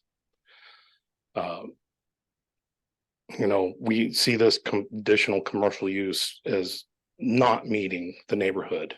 This is a quiet neighborhood. Let's keep it quiet. There are going to be construction vehicles in that area for years. And we all know how our summer winds blow. They blow from north to south. We're all going to be ingesting dirt for years. That is a huge concern to me. No matter how much you mitigate it, no matter how much water you throw at it, there's going to be dirt in the air. And I know this because my neighbor just built a house behind me. I'm still digging out. So those are some of my largest concerns. I just hope that we have further discussion with the neighbors, the people that live right there. Let's take into account their feelings on this. And I've heard it from up there. This is a small town. This is a big entity that wants to be bigger. So let's pause, think about that, think if it is good for us as a community. A pool sounds great, believe me, but not at the cost of selling our small town. Thank you. I have a question for you. I have a question for you, sir. Okay. So what does a pause look like? And and who else needs to provide input that hasn't been here or hasn't been on Zoom? I don't know who of my neighbors were even really aware of this until the last week or two. It was not posted. My wife went out and posted signs on mailboxes today because we're seeing at a neighborhood level, there's not enough engagement. Sending out an email that you have to volunteer to get doesn't work. We need to have engagement. Okay, thank you. Thank you. And John Mitchell will follow. Hi, I'm Mary Woolley and I live on Lincoln Avenue. And I have, as you probably noticed, a voice problem today. So please bear with me. Fortunately, I'm not gonna sing. Should be all right. First of all, we would like to have this resort if it was done properly. Some residents around us do disagree with that. We do, can everybody hear me? Yes. Okay, thank you. If you can't, tell me. Thank you. We do think, however, that some very important aspects of the Gravel Point project must be corrected for it to become an asset to the community. First, the landscape. This is so easy. Why don't they just consult a local person who has years of knowledge about native plants in their environment to be their consultation rather than producing these ridiculous plans. This reluctance to do that is concerning to me because while this is not a code violation, it shows a chasm between what they say they want to do in their objectives and what they are actually planning to do. Second, and most important, is the poorly planned traffic approach to the resort. And I hope you don't mind if I call it the resort. It's shorter. The short-term planning by both the resort and the city planning department is shown by using Seabird, Lincoln, Carter, and or Beach Loop as their entry. And it will cost only more later to fix a direct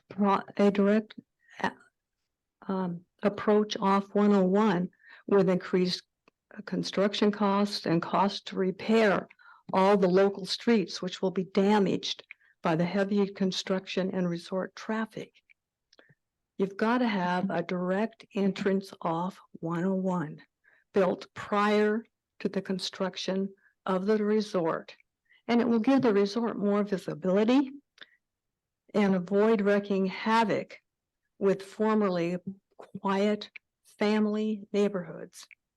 And I wonder, why would a premier resort, which I hope they want to be, allow the major traffic flow through residential neighborhoods? It demeans the project and makes it feel as if they don't have the funding to do it right. Since most people use their GPS to locate their destination, all the incoming traffic. Sorry, your time's up. Okay. Thank you. Thank you. We do have a document in front of us. Then Michael, you're after.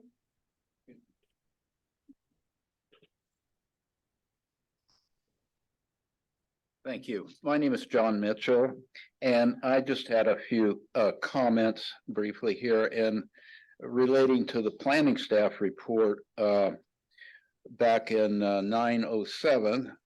It says page 6, paragraph 41, or page 6 of 41, paragraph 2, the applicant so-and-so shall provide a traffic assessment prepared by parametrics. The study is based on data from May of 2021 at the pandemic height and the minimal traffic flow. So really anything beyond that, well, plus the fact that it was based, the increase in traffic flow was based on a 2009 study that's 14 years old. And I think the projections back then for increases were probably less than they are now, particularly the last 5 years of development. And then Parametrics technical memorandum of 9/11 says, as discussed with city planning department staff, a formal traffic impact analysis is not required for this development. But I guess they made one anyway. But all I'm saying is that, and I won't take any more time, but all I'm saying is that the basis of the study does not seem correct. It seems flawed. There was minimal traffic at that time. So, thank you. Thank you. Thank you.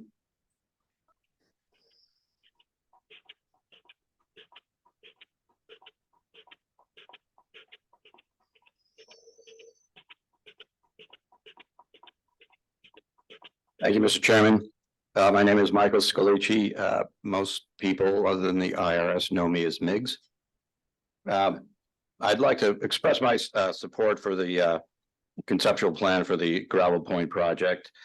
I've been retained as their natural resources consultant as to complete wetland delineation on the tax lots 25, 26, 2700, and lots 100 and 200, which is, I think, subsequent to this initial project. These folks are the 6 clients that I've been retained as a wetland consultant going back to 2001. Most of these former clients had ideas of construction residential lots, and of course, the abandoned community pool. Folks wanted to construct the public pool on one of the tax lots. While they were, big on ideas, they were all short on financing, and as a result, they all ended up selling their lots. And of course, allowed them to go fallow and for Gorse to reinvade. Without any development, the project or the site will likely revert back to Gorse, making it inaccessible as well as a fire threat. I think this project's a great opportunity to develop much needed workforce housing, additional lodging, long sought community pool and other recreational opportunities, and walking trails that connect otherwise disconnected communities in Southwest Bandon. There are considerable wetland areas across the site, most of which have been either ditched in an attempt to drain them or filled in an attempt to bury them, and only to become invaded by gorse. As a result, these wetlands rank rather low in both function and values. So with respect to inevitable wetland impacts that I've heard people mention that will occur with well-thought mitigation plans, these wetland areas could provide greater ecological functions and values and provide effective stormwater management, thus minimizing hydrological additions to the city's stormwater sewer system. So thank you. Any questions regarding wetlands? Thank you. Thank you. Thank you. And Yes. support this for the record. Yes, I have a question. There's a Zoom question. Yes, I'm Darcy Graham. No. Sorry, Darcy, you can't ask questions of someone else in the public hearing right now. You'll have an opportunity to speak, though. Next.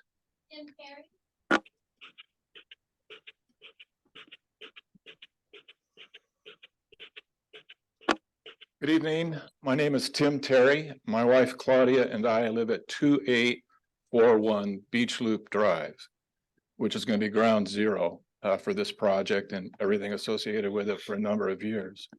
The discussion that I've heard tonight about the traffic impact analysis and the statistics associated with it remind me of Will Rogers' famous quote. He said, "There's lies, damn lies, and there's statistics." And whatever statistics you're hearing about what the traffic flow is going to be as a result of this project, I think it's misleading and inaccurate. Every day, when I'm standing out in front of my house, if I yell at 1 car for speeding, I yell at 10 cars for speeding. We have no police deterrent out there, despite my many calls for help to try and control the traffic and the speeding. And to introduce a project of this magnitude is going to compound the difficulties on Beach Loop Road exponentially, in my opinion. It's not safe to walk your dogs down that section of road because of the traffic. It's not safe to ride a bike. And many of us prefer to do that. I don't need a trail going through a different part. I want to be able to walk at the road in front of my house. I want to be able to ride my bike down Beach Loop Drive from Table Rock Hotel to the far end where I have a sister-in-law near Hell's Kitchen. I just urge you to give some very careful consideration to the negative impact this could have for everyone that lives along that route. And to see if there's a better way to do it. I'm happy to talk with anybody at any time to explore options. But as proposed right now, I'll be throwing eggs at every car that comes down Seabird Drive and turns right on Beach Loop Drive that doesn't live there. Thank you very much. We have no one else in the audience. We do have somebody on Zoom. Okay. That would be Darcy, is that right? Darcy, if you want to unmute, now is your time to provide. Thank you. Oh. Thank you, Dana. Yeah. So I just heard a comment made by Miggs that gave me a lot of concern. The commissioners have my letter in your packet. My name is Darcy Grayheck and I run the Stillwater Natives Nursery further down Beach Loop. So my concern is for the wetlands. I'm curious about what it means to enhance them, and to hear that Miggs has spoken about combining stormwater into wetland. Those are two completely different functions. And the fact that fairy shrimp and red-legged frogs, northern red-legged frogs, breed in vernal pools, and you're talking about converting stormwater to those areas, which would totally destroy the function as it is and turn it into stormwater management. And I just think you need to be really clear about where the stormwater is going to go, how it's going to flow. I like the message that is described in the plan. I read through it pretty carefully, but there's some things that there's some mention of 12 inches of topsoil, which you never find on old sand dunes. There's just some lack of expertise in the description. And then I think stormwater being an increasing problem due to climate change is something that you're going to have to manage very carefully. And don't forget the wind. So whatever you plant on that roof is going to be impacted by 60 to 100-mile-an-hour gusts from time to time. And your green roof could easily blow off. So just a lot to consider there. I don't think any of this is simple. And I think it should be done very carefully if you decide to proceed with some expertise. So that's my 2 cents. Thank you for listening. Thank you, Darcy. Thank you.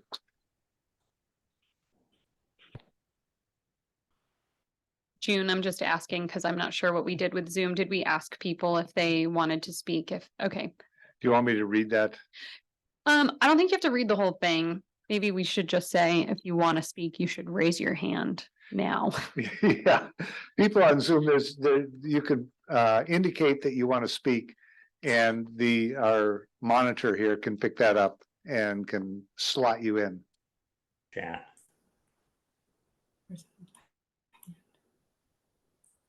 Did you catch that? Okay. looking for the hand. Well, so if you raise your hand, then you will come to the front of June's We vision. can't find the hand. Okay. Well, it sounds like Don and Leslie want to talk.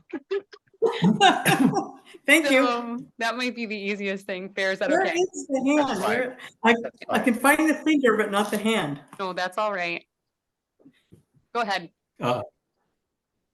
Are we on?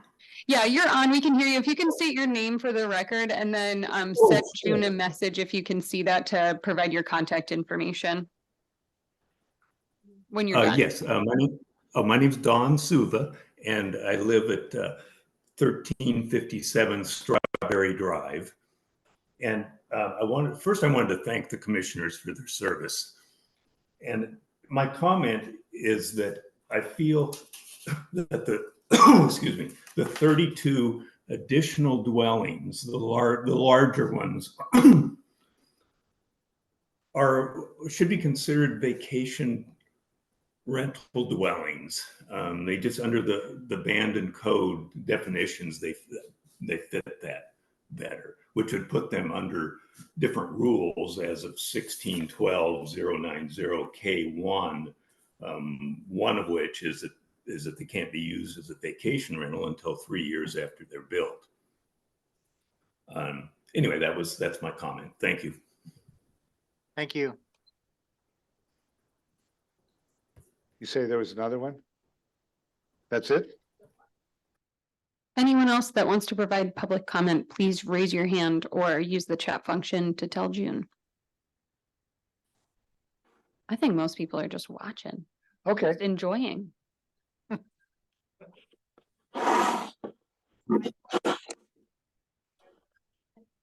Yeah, Barry, I think that's up to you. We do want people though to sign in, so if you do speak, yeah, sign it in. maybe you can say your name and then go back and sign in, so you don't waste time. Yeah.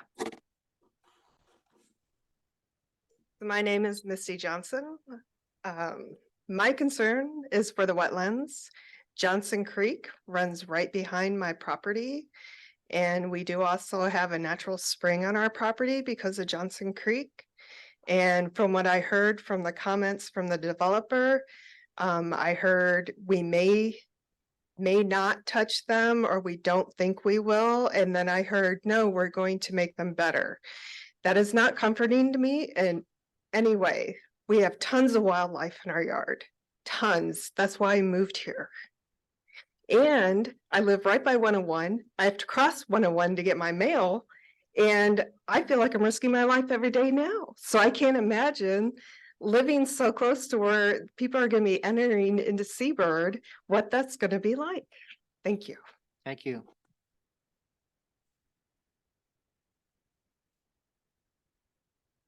Okay.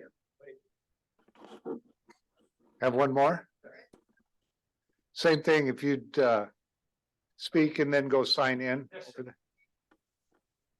My name is Fred Gurnett, and a long time ago, we installed Seaver Drive. It is 100 feet wide, which is wider than any other cross streets between Seaver Drive and Bandon.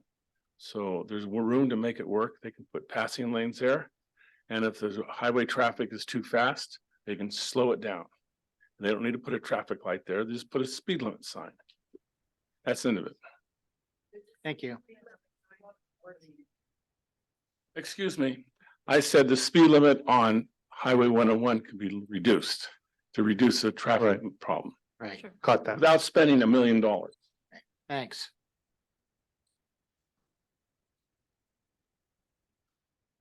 Okay. The with the proponents, you have 10-minute rebuttal here. What? We need to talk for a second.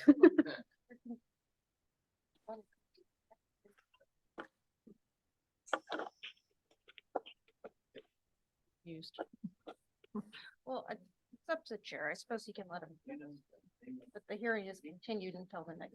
So sorry, we're talking offline because of the plan to continue the hearing because we maxed out on Zoom. And so trying to figure out if it would be appropriate now to let them rebut or to let all the comments come in and then do the rebuttal or rebut tonight and then rebut again after the next set. I think what makes the most sense to you? It makes the most sense to me is let them have 10 minutes to rebut and then we'll, when we continue it, we'll let them rebut again. Okay.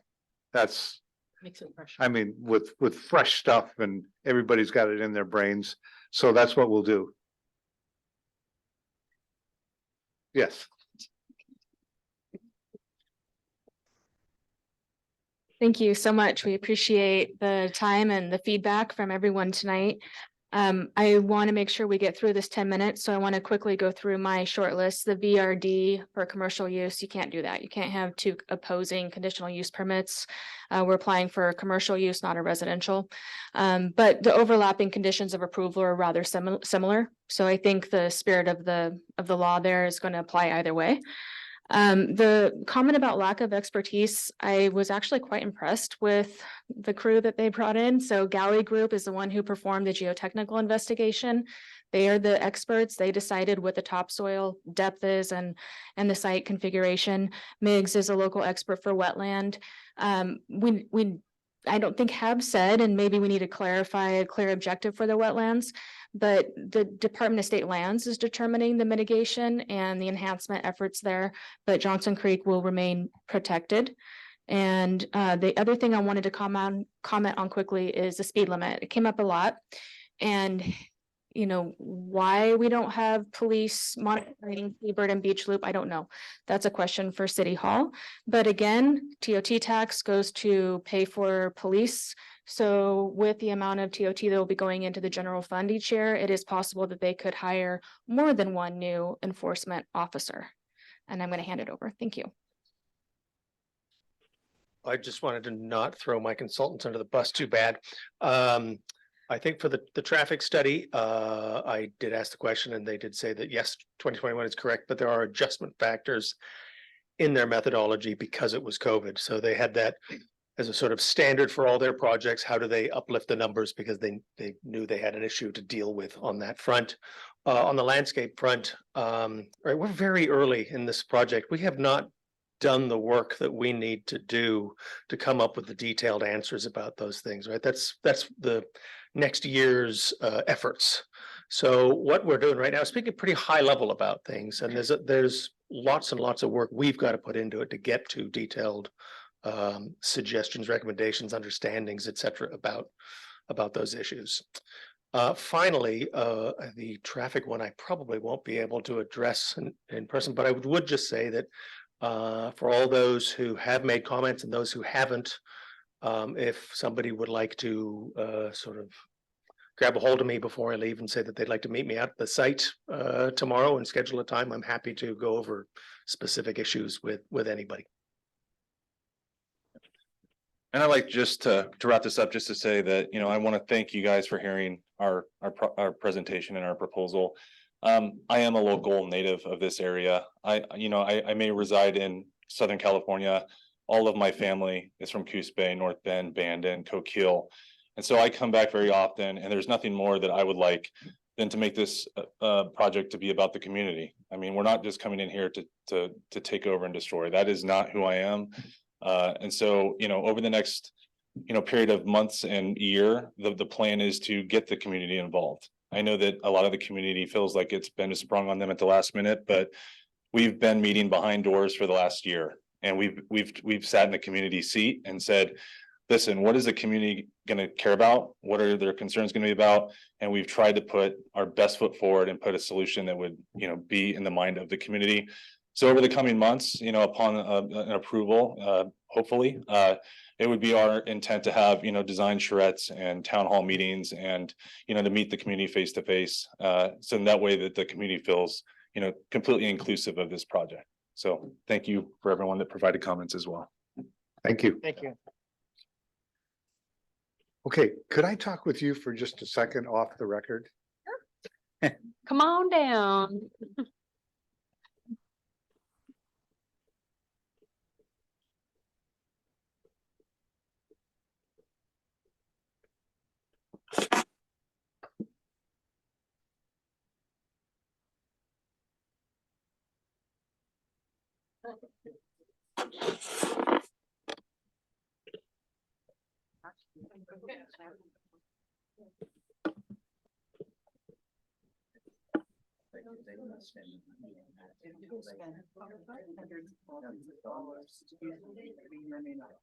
Knowing what my road was, there's no way they're gonna start on the straight gravel and do what they did and not have it cost millions. Yeah. I know what I paid for the small stretch I. Tens of thousands. There's no way. No way. And that's not, shouldn't all be on that, because if we put. Who's gonna do that? Okay.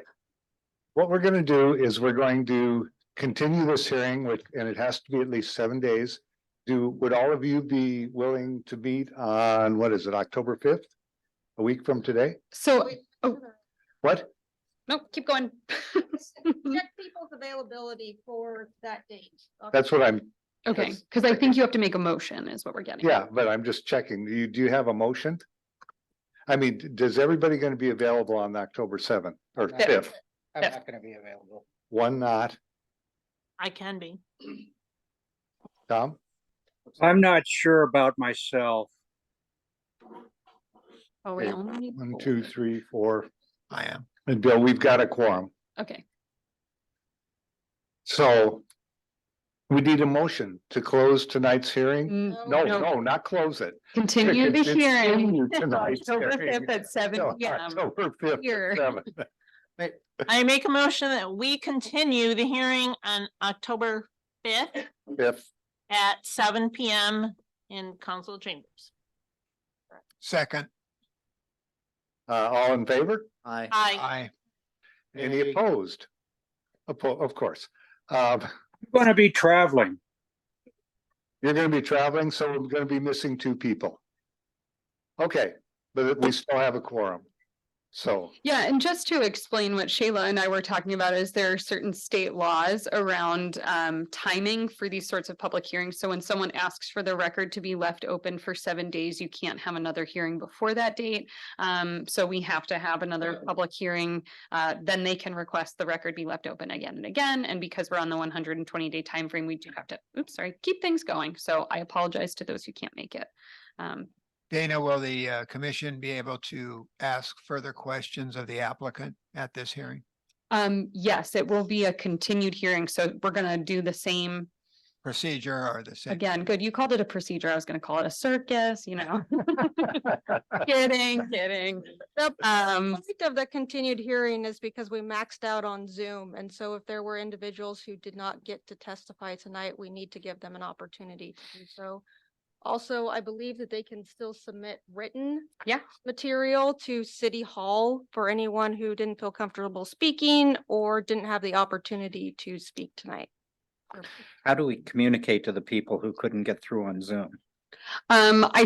Well, we'll probably do what we always do, which is send notice out on the city's website through our email notifications to let people know that we've scheduled a meeting of the planning commission. We can post something on Facebook and we can post it at City Hall, but we usually also say, spread the word to your friends. So I assume that if people were trying to get on the Zoom, they had the Zoom link from the city's website or our Facebook page.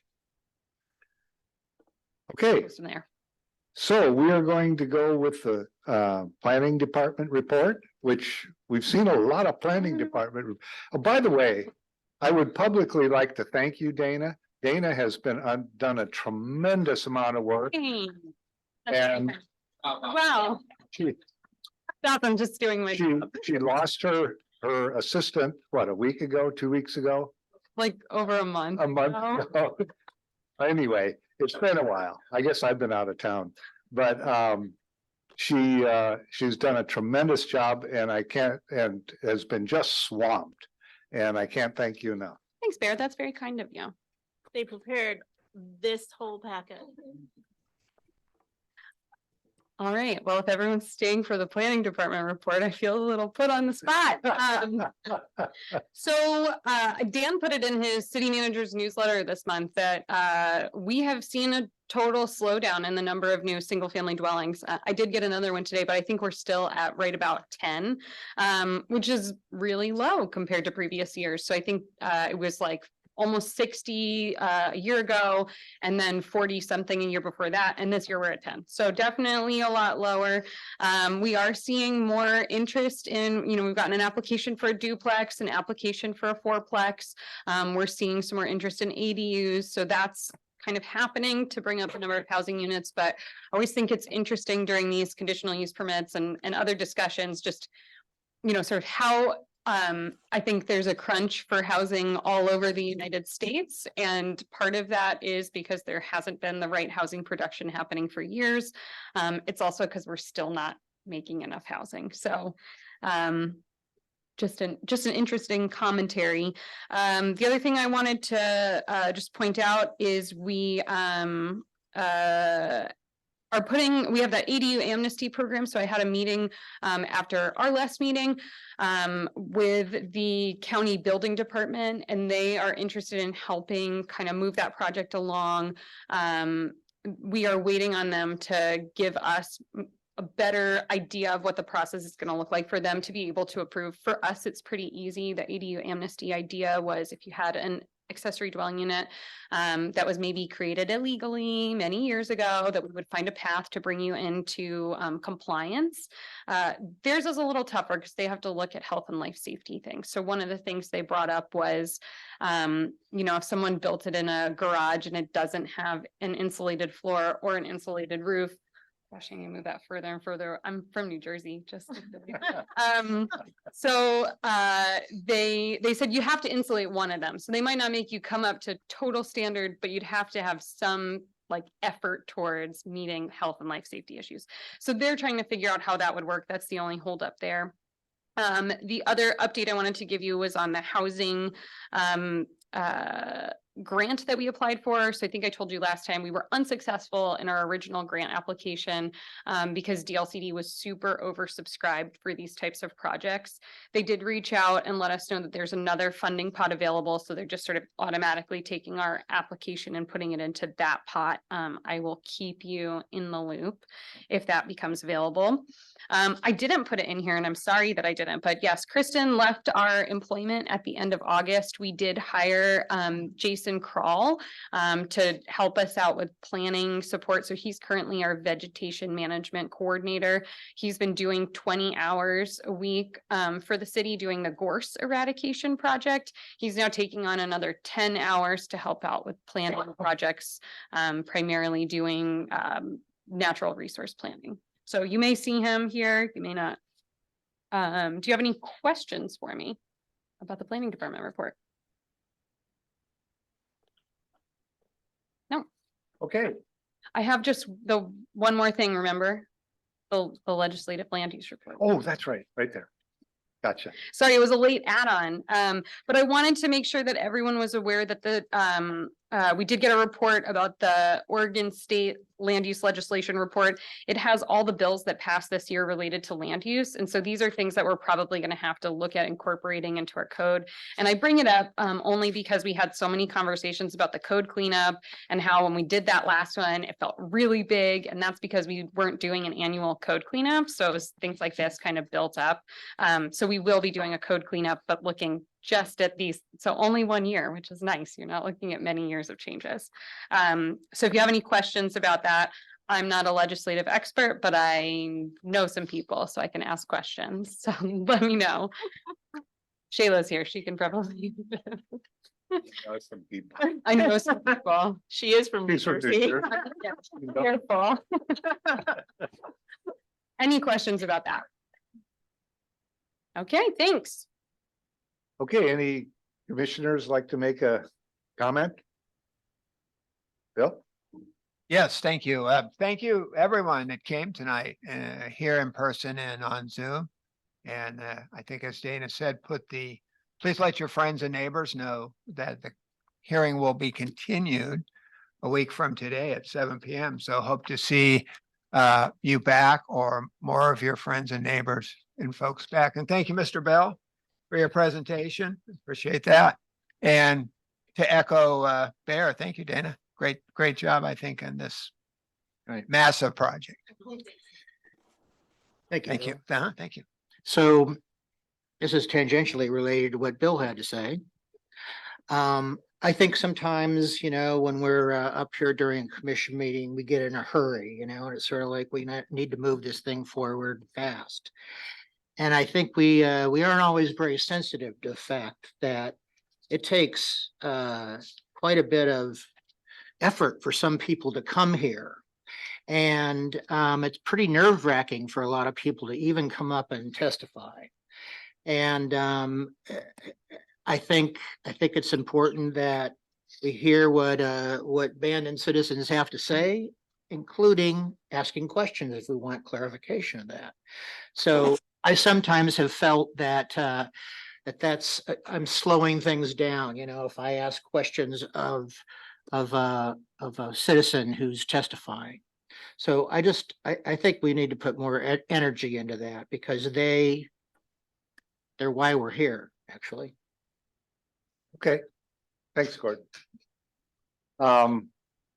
Since we're continuing the meeting, would it be possible for us to have a site visit as the whole commission? I think it would be helpful.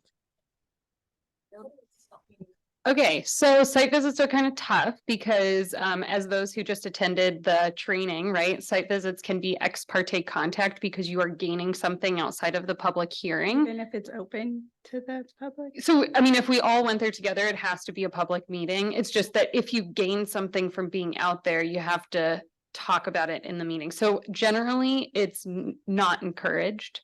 But It would have to be a noticed public meeting if you were going to go out there together, and the public would have to have an opportunity to be there present with you. yeah, And which it we would have to be recorded. we've done that before. I mean, we've done the museum tours and we did do a tour of the aquaculture. So we know it's possible to do. I'm thinking about what is everyone doing on Wednesday of next week? Well, this would be a lot easier if our next meeting was gonna happen on the 19th of October. I completely understand the frustration, but we are on a specific timeline Mhm. because of state law. Dana, can site visits be made individually at this time by individual members of the commission? If you went out there by yourself and didn't communicate with anyone else and then came back and declared that you had done a site visit, Mhm. then that would be fine. That'll be fine. Thank you. Which is probably what most of us will do. So, If we haven't already. all right, Without even- any other comments? I just want to thank everyone involved in preparing all the information for us, and I obviously want community input as well. I hope that everybody can have an open mind and see some of the positive effort that they've put into to try to make this a very eco-friendly development. Because we could have 40. Hey, Sally, you can't talk about it outside of the public hearing. Sorry. Right. You can't talk about the development outside of the. public Sorry. hearing. Right. You can talk about process. Nope, it's okay. Okay. Sorry. You I can talk about apologize. how you value generally people that pay attention to the environment. I do. No, let's. I'm sorry. I will not say anything else. I apologize. I should have said it during the hearing. And so again, thank you, everybody. It's been, Still have Tom I- and Don. well, I asked Tom. I'll say that I appreciate the summary that you put at the end of the report. Oh, good. Oh, I forgot, I did wish had forget seen it Don. Before I took all the notes on the way to getting, Yeah, Sorry. but that's Yeah. my fault. yeah, I thought I'd have- already asked you, Tom, have but I guess no not. comment. And Don? I have no comments. Okay. You're smart. I'm just traveling. Yeah, I just want to say that it was when I knew there were going to be a lot of people tonight and I was very apprehensive. But it's worked out quite well. People were really good and nobody was combative. So that makes it much more pleasant to do this job. But with that, the meeting is adjourned. Go team. Here. Here's this.